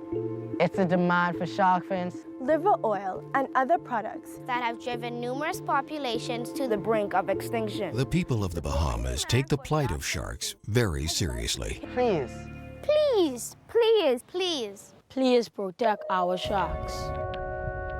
In 2011, the tiny nation outlawed all forms of commercial shark fishing and international trade in shark products. The Asian market for shark fins, they look everywhere. You know, anywhere there's a shark, they're going to send boats. And of course, everybody knew that the Bahamas had this incredible population of sharks. And so they started sending scouts into communities talking to fishermen, hey, would you like to get involved in this incredible industry? Catch sharks, we'll buy the fins, you know, and it started pretty quietly, but they were in a number of communities. We knew this was something we didn't want in our country. If they could declare it a national park, then... Eric Carey is the executive director of the Bahamas National Trust, an organization charged with the conservation of natural and historic sites. we never ever had a fishing industry for sharks, and so sharks were never under threat in the Bahamas, and as such, we've always had pretty good populations of sharks. The need for the legislation came when the scouts started coming in looking to exploit our shark populations. That's the only time we really felt we needed to offer more protection for sharks in our country. One of the Bahamas' most vocal shark advocates is Stuart Cove. He loves sharks, so much so that he's devoted much of his life to studying and scuba diving with the animals. It's also his business, and shark tourism is booming.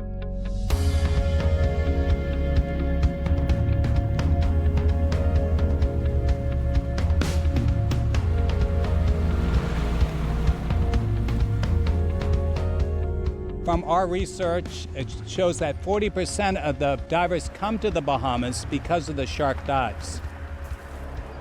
We are doing approximately 60,000 exposures into the water every year with visitors.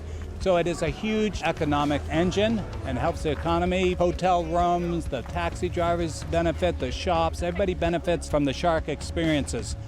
But that's not the most important thing. What I think Bahamians really appreciate is how important the sharks are for the health of our marine environment. Coordinating the hordes of shark diving tourists that visit the Bahamas each week is a logistical challenge. Many of them hail from cruise ships, making short stops at Nassau. Shark diving definitely appeals to more adventurous types. First shark dive. My daughter said she wanted to do it, and as you can see, she's not here, I'm by myself. She chickened out this morning. Here with my family, we can't wait. Pretty stoked about it. I think it was a collective decision that it sounded like fun. Yeah, definitely. I mean, you kind of see that and you're like, what a thrill. Of course we want to dive with sharks. Really looking forward to my first shark dive. I feel like a kid before Christmas. I've seen lots of sharks, but I've never had them, as they say, they're going to be up close and personal, so looking forward to that. Shark feeders are like knights heading off to battle. They need a suit of armor to protect them. It's nothing. It's a real knife. We're not faking it, buddy.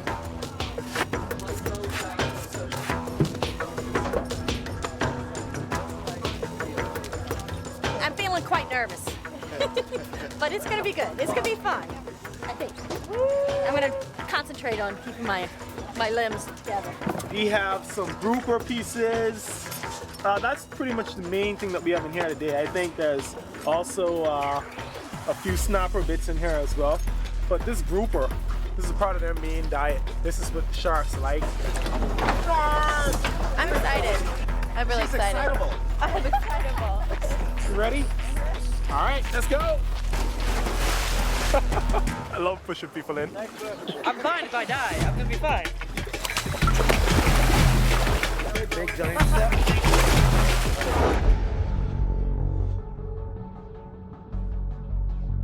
It doesn't take long for the guests of honor to show up for feedings. Many of these sharks have been doing this for decades. They're old pros. The more excitable participants are the big groupers, looking for a quick handout. Guests descend to the bottom first and line up around the feeding site. The feeder follows shortly afterwards with the bait box. The sharks actually came like between me and my son. We were sitting like we are now, and the sharks came between us. They came over our heads. They came around our sides and back to the feeder, and it was amazing. They were like attacking the feeder tack move. The shark dive was phenomenal. It was an incredible experience. It was really fun. Definitely one of the best dives I've done so far. It was a lot less scary once you got down there until you started really thinking about what you were doing, and it was just really crazy. I mean, really one of the craziest things I've ever done.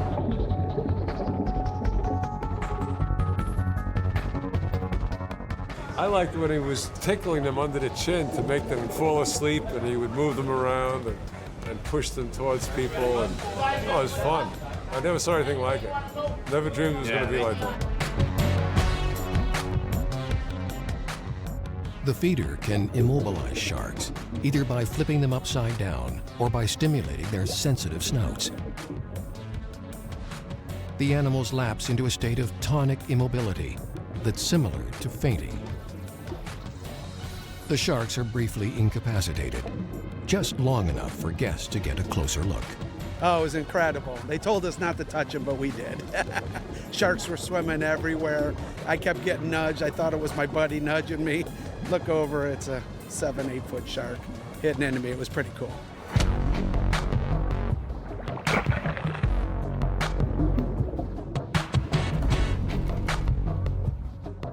It's safe to say that this operation is the biggest shark diving operation in the world. We have made a huge impact on the shark populations, not only in the Bahamas, but around the world. The Bahamas stopped longlining in 1993 due to the shark interaction experiences. And more recently, the whole country has been turned into a shark park. You're not allowed to kill any sharks here, take any parts. You're not allowed to export any type of shark product. And it's this stance that this country has taken is spreading around the world. That was amazing. I never saw anything like it. Had a great time. Crazy. Awesome. The families divide. The part that was freaky was when they swam straight at you and then at the last minute, like, swam away. But you got used to it. Sounds weird, but you did. It was really, really awesome. Well, I got hit in the head with the tail. So cool. They're so close to you. You want to touch them so bad, but then you're really scared too, so you know. I wanted to so bad, but I was like, no, I like this arm. Now we can say we checked this one off the bucket list. That was awesome. One of the coolest things I've ever done, easily. Give it up for our fearless feeder, Rudy! It really was cool. Very, very cool.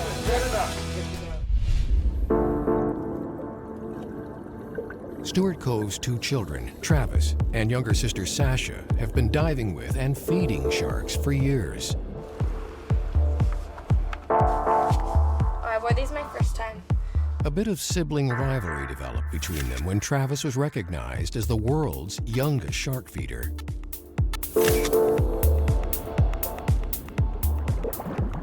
It wasn't long before 9-year-old Sasha decided she had to outdo her older brother.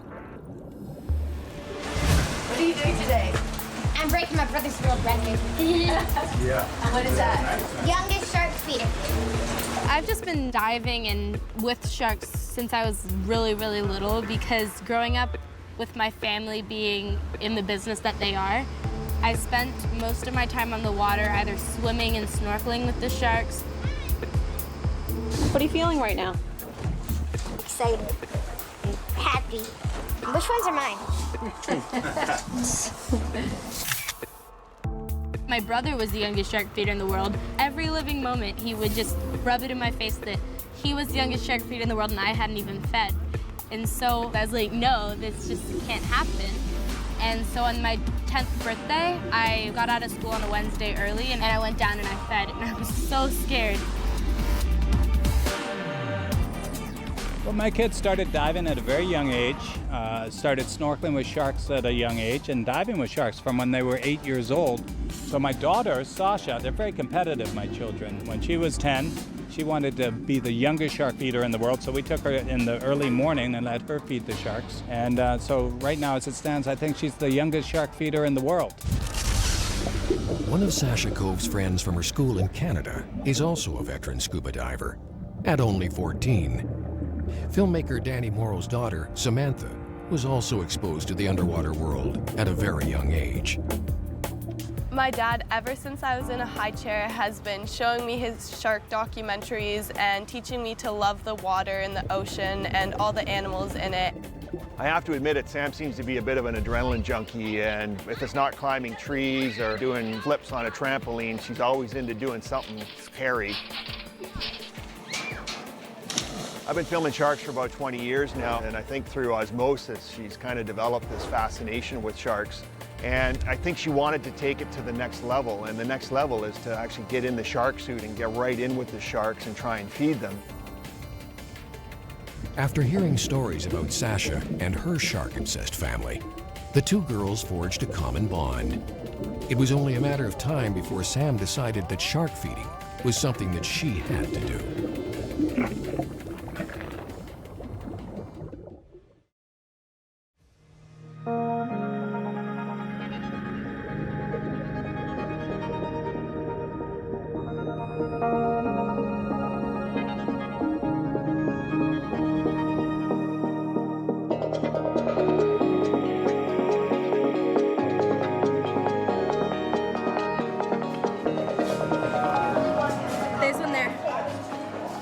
To get more accustomed to sharks before attempting to feed them, Sasha encouraged Sam to try a slightly tamer encounter. At the famed Atlantis Resort, guests can walk with Caribbean reef and nurse sharks. First of all, I introduce myself. My name is Santiba, okay? I'm going to be basically one of the instructors. I'm going to give you the briefing and let you know exactly what's going to be going on inside this tank. First of all, you have 22 sharks inside this very same tank here, okay? Non-aggressive, so nothing to worry about. We have the Caribbean reef shark. There seems to be a boundless fascination with sharks, especially for kids. Perhaps they don't have such deep-seated fears as adults. Most of them never saw Jaws. Okay, guys, so basically that's it for the briefing. Are you all ready for a great shark dive? All right, let's do it. Sam, this is going to be a cakewalk compared to what we're doing tomorrow. You're going to get in the suit and feed them. Oh.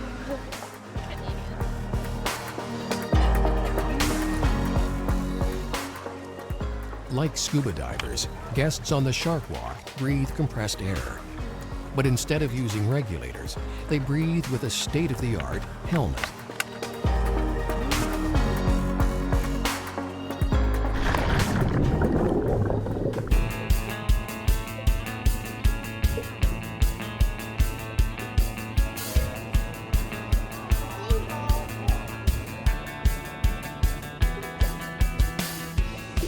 Glass viewing ports in the helmets provide an unobstructed view of the resident sharks.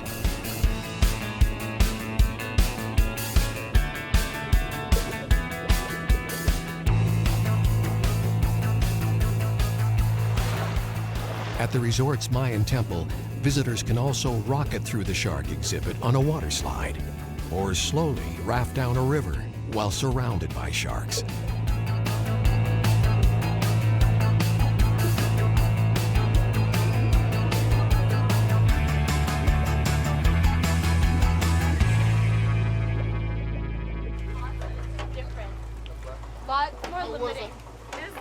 How was your dive, girls? Awesome. Definitely a different experience than diving. It was really neat to have the helmets on. Yeah, tomorrow we're going to put the chainmail on and do the real thing. I'm excited. Awesome.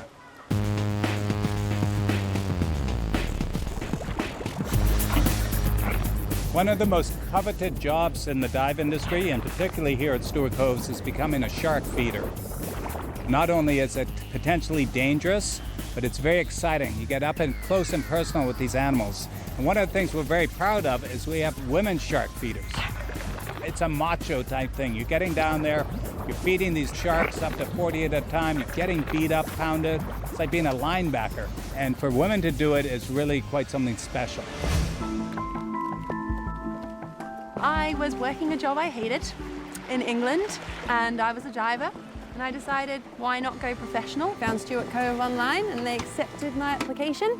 And here I am. Once you're here at Stuart Cove for a while, you get the opportunity to train as a shark feeder. And when you're a shark feeder, you have to get your hands a bit dirty. We're going to cut the bits nice and small to about the size of a hand. The reason we do that is so any kind of size shark can consume the piece without dropping it. Obviously, we don't want bait to be flying around when we've got customers in the situation. So we make sure that any kind of size shark can just swallow the piece whole. We only feed them a very small amount. Only a couple of individuals get fed, and it's only 4 to 5 pieces amongst 40 sharks. So we're giving them only under 1% of what they eat every day. So it's actually just like a little reward for them. We're just rewarding their polite feeding behavior when they're around us. This isn't exactly the most glamorous part of the job. You go home smelling like fish and chainmail. Not exactly very nice, but you do get used to it. And on a really hot day, it can get pretty stinky around here. Before attempting to feed reef sharks, Sasha Cove and Samantha Morrow joined Charlotte Faulkner on a scheduled shark dive. Hi, I'm Sasha. Hi, Sasha. Nice to meet you. I'm Charlotte. Hi. Hello. Sam. Nice to meet you, Sam. I'm Charlotte. You excited? Yeah, super excited. It's my first Bohemian shark dive. All right, guys. Have you got all your gear together? Yeah. Everything's on the boat? All right, let's go. We're going to head on out to the site. Awesome.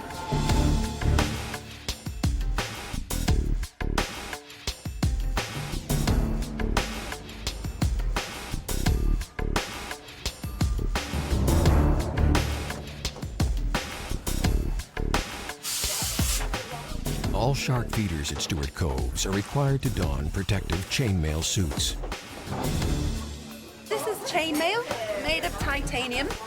It's all handmade, so it's very, very expensive. Each chain is interwoven by hand, so very, very cool stuff. Sometimes the teeth do pass through, but it does protect us from the majority of any bite that does happen. Detailed briefings are also part of the job description. Now there's a #1 rule on this dive is no hand movement at all. It's really important we don't move our hands around like so.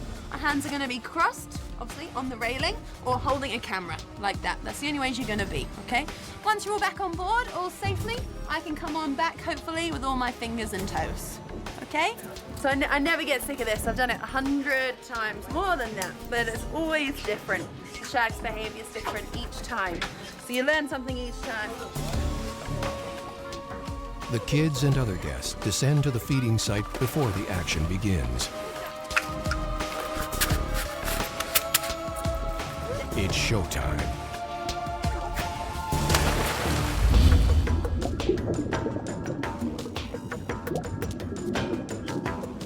The Ray of Hope shipwreck is the ideal staging ground for a dive like this. It's a relatively small and contained space where divers can gather around the port deck railing. It's still close to the action, yet far enough away to safely observe the feeding. We're trying to get them to do polite feeding behavior where there's no aggression at all around humans, and the food that we give them is like a positive reinforcement for that polite feeding behavior they're showing us. And as the feeder, we try and keep the sharks in that polite feeding behavior during the whole feed.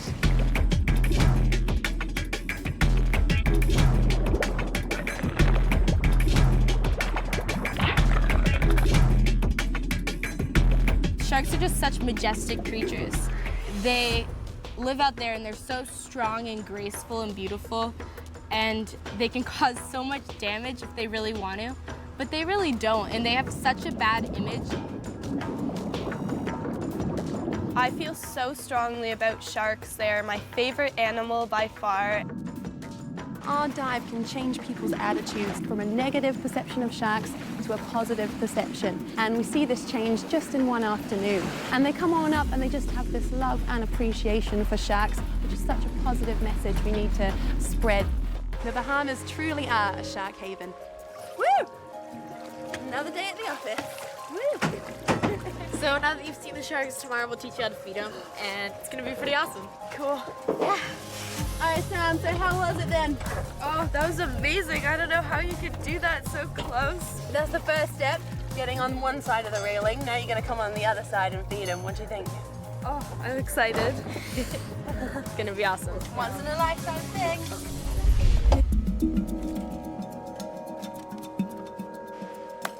After the Atlantis Shark Walk experience and a thrilling demonstration of shark feeding, the two 14-year-old girls were ready for a bit more excitement. This is your big day, last chance, back out. Well, this is my first time actually feeding, so I'm a bit nervous. Are you sure? Last chance. This is a little bit out of my comfort zone. Australian shark feeder Terry Harrison was charged with helping the girls gear up and to keep them safe.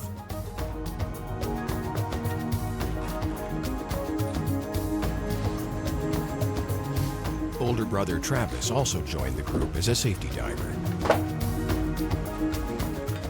My kids grew up around the dive shop here, and so from the time they could work, they were aware of sharks. And they have no fear of sharks. You know, it's so important these youngsters getting out there and interacting with sharks.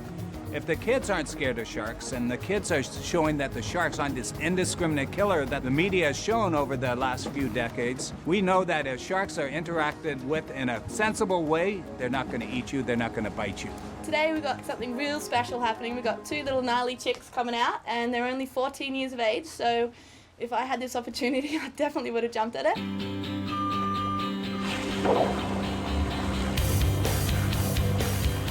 Well, you know, it's sort of like playing football, except the other players have teeth and they can get really vicious. I bet. If you are bitten on the arm or anywhere, just, I'll be there, so I will stop it from doing whatever it needs to. But just pull your arm nice and close, okay? These sharks are scavengers, so as soon as something starts fighting back, they're like, nah, I ain't into this, and they tend to let go. But remember, we're going to be wearing chainmail, okay? The idea of chainmail is when the sharks bite down, all these tiny links come together and stop the teeth from penetrating our skin. A lot of the time it works, okay? If a shark jumps onto your arm and his teeth get caught, he's gonna panic, okay? So when they panic, they usually pull away and their teeth get stuck. So we need to be mindful of this.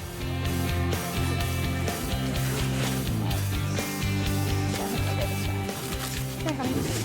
You happy? You want this spider or? Yeah, okay. Both Samantha and Sasha were a bit smaller than typical shark feeders, so some minor modifications had to be made to their protective suits. We tape the hands this time so then the chain doesn't fall off her. She has really little hands. So we put the gloves underneath so that then the chain won't rub on her, and then the tape just keeps the chain in place. And it looks tough. Even Stuart had to wear chainmail. I might not get bit, but I might drown with this stuff on. It's so heavy. I'm usually so macho, I don't need this stuff. I laugh at sharks' teeth. Now you won't be laughing when you get a nice bite in the calf. We may have our future shark feeder here, darling. You'll be back, no doubt. Yeah, man. Perfect. Okay, fingers. Beautiful. That is my spear for the day. It's like the hilt is actually like a hilt of a sword, so I'll protect Sam pretty well. Don't stab me with that, Sasha. So right behind us is the Ray of Hope shipwreck. So what we're gonna do is we're gonna go down with the bait box. I'll bring it down to the bottom, and then I'm gonna let you guys feed a few pieces each to the sharks. And what you're gonna do is you're gonna spear a piece of fish, and we're gonna bring it up. We don't wanna hold it up like this so the shark swims down and impales it. Want it to take it off to the side. A shark might bite your hand, and their teeth are small enough that they can get tangled in the chainmail. If that happens, you want to lock, hold tight, because they'll start to roll and shake, and they can actually cause tissue damage. So if you just hold tight, it's eventually going to let go. Terry's going to take you down and pick a good spot on the wreck where you probably have protection behind you. Then I'll bring the bait down. I hope this fits properly. Okay, Sam, there's no turning back now. You ready? I'm definitely not ready. Too bad. So sad. Let's get in. Dad, did you tell Mom I was doing this?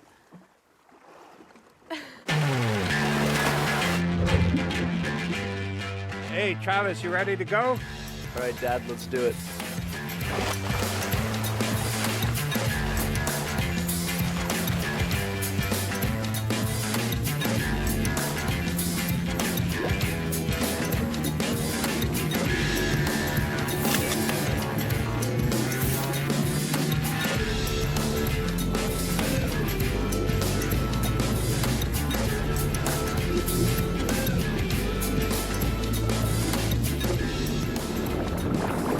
Stuart Cove quickly initiates the feeding. Following a few demonstrations, he passes the honors to Sasha.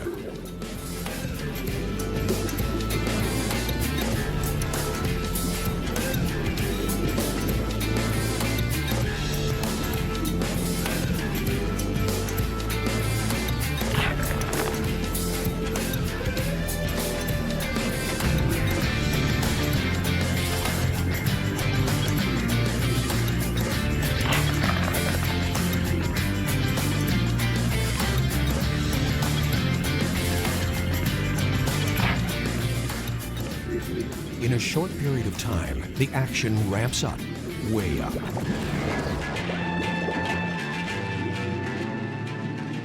After some high adrenaline shark feeding, it's finally Samantha's turn.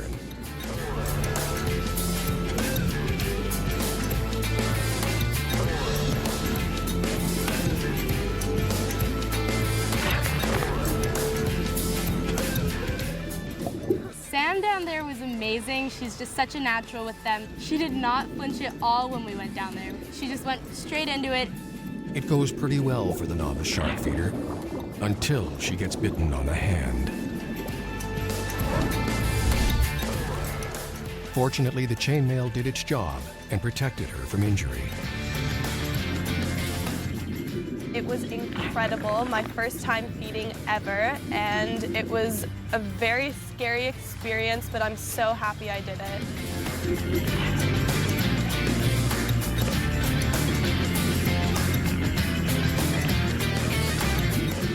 Some of these sharks were accidentally caught by fishermen. A few of the animals still have fish hooks embedded in their mouths. The only way to remove them is to employ tonic immobility.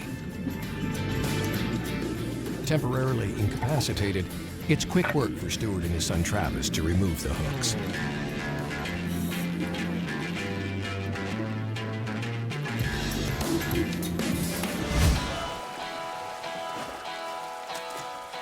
Man, it was crazy. The kids are fabulous. There's so many sharks. That was ridiculous. A lot of energy down there. It was really cool. That was pretty scary, but it was really fun. Sam, you did fantastic. Gosh, they didn't invite you too hard, did they? Yeah, one bit me. So that's the tooth of the shark that bit Sam? Yeah, so that situation was pretty unusual. You can see actually the tooth mark right here, where the chain links have come apart. As the shark bit down, that little tooth got stuck in there, but now Sam's got a souvenir and a cool story as well. Yeah, So for that'll be nice. sure. Show all my friends at home. We got some pretty awesome stories to tell at school, definitely. The girls did amazing. We have 2 future feeders for sure here.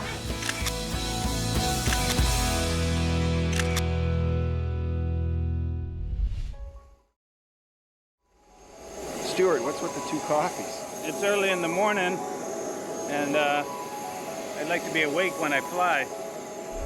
Today we're gonna load onto the Barren. We're gonna fly up to Grand Bahama to Freeport, and then we're gonna go out in a specialized boat. We're going 25 miles to a place where we know there's tiger sharks.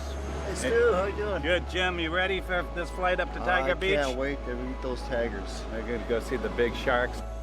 We're gonna go on this little plane here. This may be more dangerous than diving with those big sharks.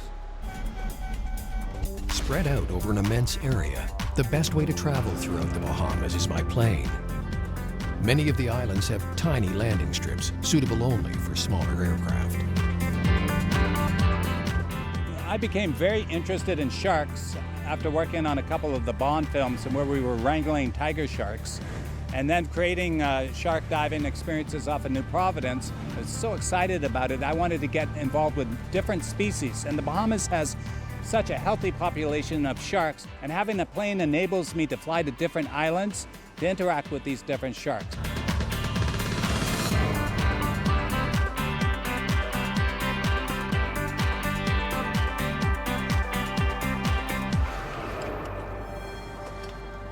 From Grand Bahama, even with a fast boat, it's still a lengthy journey to infamous Tiger Beach.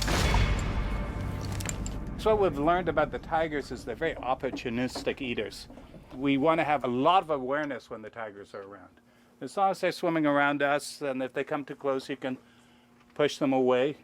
But I think if they get a little bit of a taste, you could have a problem. Gotcha. You guys ready to go? Let's roll.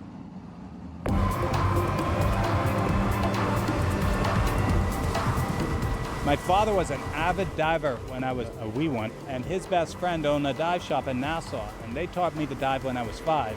When I was a young man on vacation, I'd always work on their dive boat as a gopher. You know, go for this, go for that, hand the fins out to the guests, and they would let me dive. I'd just go off and dive by myself.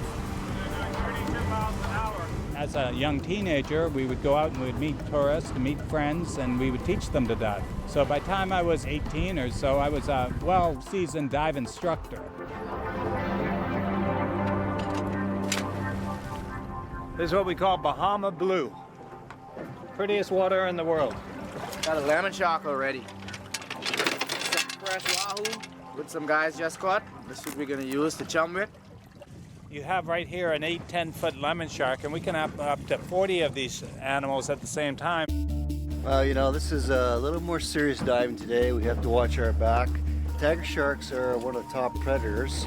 It's like a white shark in some ways. One of the main animals of prey for the tigers here are the turtles, and you can see them sneak up on the turtles, and then they'll bite their fins and they'll try to get underneath, but they sneak up on them. And I think that's what they do with us, because we always find them sneaking up on the divers. They come from behind. I'm gonna watch your back. Okay. You watch mine too, though, because they're always sneaking up behind. I'm not getting any younger, but diving with these sharks, man, it's the best thing I can do. I never get bored of it.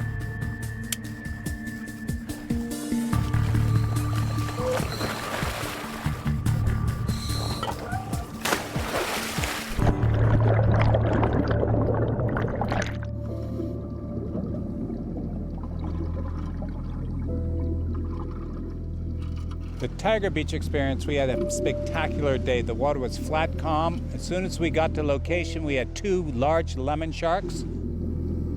Stu set the box up at the bottom, started gently putting the bait into the water. One big tiger, female I think, came along, and then a few more lemons came along. I thought, this is pretty easy, I'm doing great. And within 10 minutes, we had a big tiger shark, and we started to interact with those 3 sharks. When we get in the water with the tigers and the lemon sharks, obviously we draw them to us with a bait box. And we take bait out of the box and we feed it to the sharks. It's very controversial, but you're not going to get the kind of interaction and close encounters without using food and chum and baiting in these sharks. And we bait them in so close that we can actually touch them and rub them, and they seem to enjoy it. All of a sudden, 2 tigers, 3 tigers, 4 tigers, 15, 20 lemons. I'm going, gee, this could look really good. And then they start coming 2 feet off the bottom. And they're like, are they coming at my feet? So I've got the camera right in their face, following them. And then they're crossing each other right in front of my feet. I'm going, this is okay, right, Stu? Oh yeah, this is great, Jim. Just keep going. You're doing great. And then after a while, I'm spinning like a top trying to keep an eye on these things. So it goes from controlled shooting to totally uncontrolled shooting.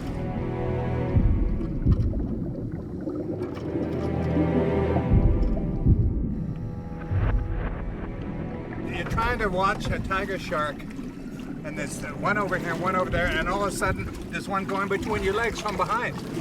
Fantastic.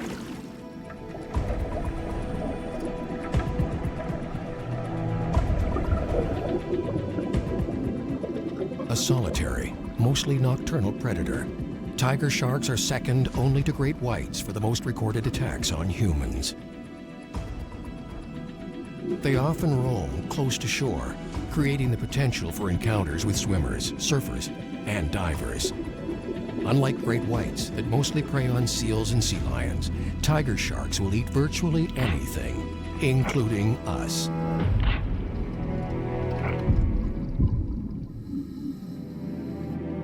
Stuart Cove is certainly well acquainted with sharks and doesn't have any qualms about feeding them. But handing out pieces of fish to 10 to 15-foot tiger sharks without chainmail or the protection of a cage is a bit extreme for some people. These animals are habituated to the presence of divers and used to being fed. But the small scraps of food they receive are a tiny fraction of their daily requirements. It's more like handing out treats to really big dogs. Dogs that can bite you in half. That was unbelievable. I've done several dives out here over the years, and that there was, to me, the best. But that was a fantastic dive. And I didn't really see any super aggressiveness down there. And you were touching them, and you're seeing them moving them along a little bit like big dogs. You get your share, and they weren't pushing and shoving. They're kind of lining up for their food.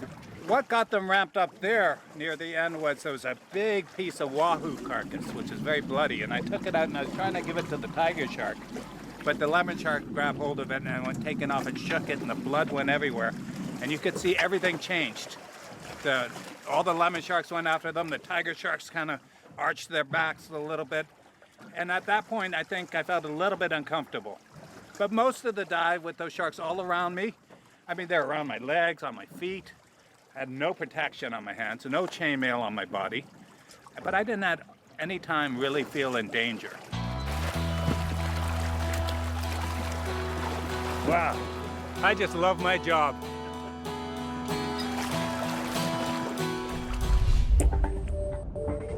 For a fish with such a vicious reputation, sharks in the Bahamas make a disarming first impression.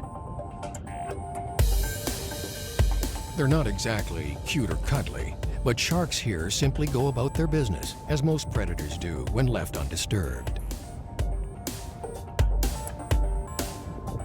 We're generally not on their menu, and they view us as just another fish on the reef.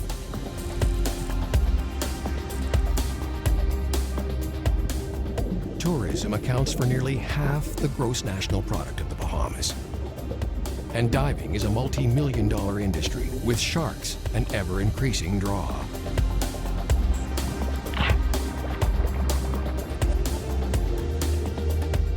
It's abundantly clear that a live shark here is worth far more than a dead one.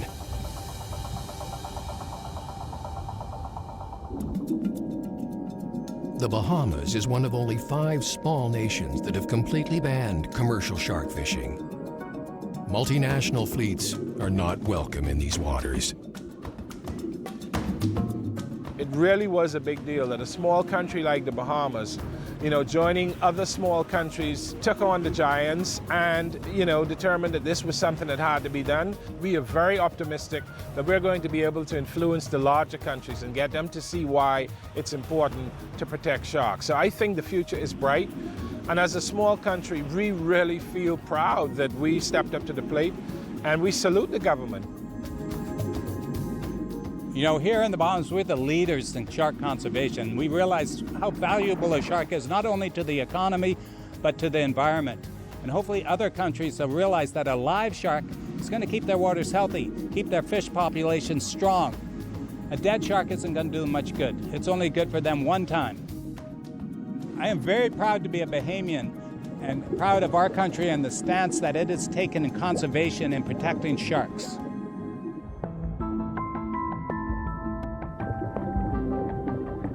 It's estimated that a single live shark is worth as much as $200,000 in tourism revenue over its lifetime. Its ecological value is inestimable.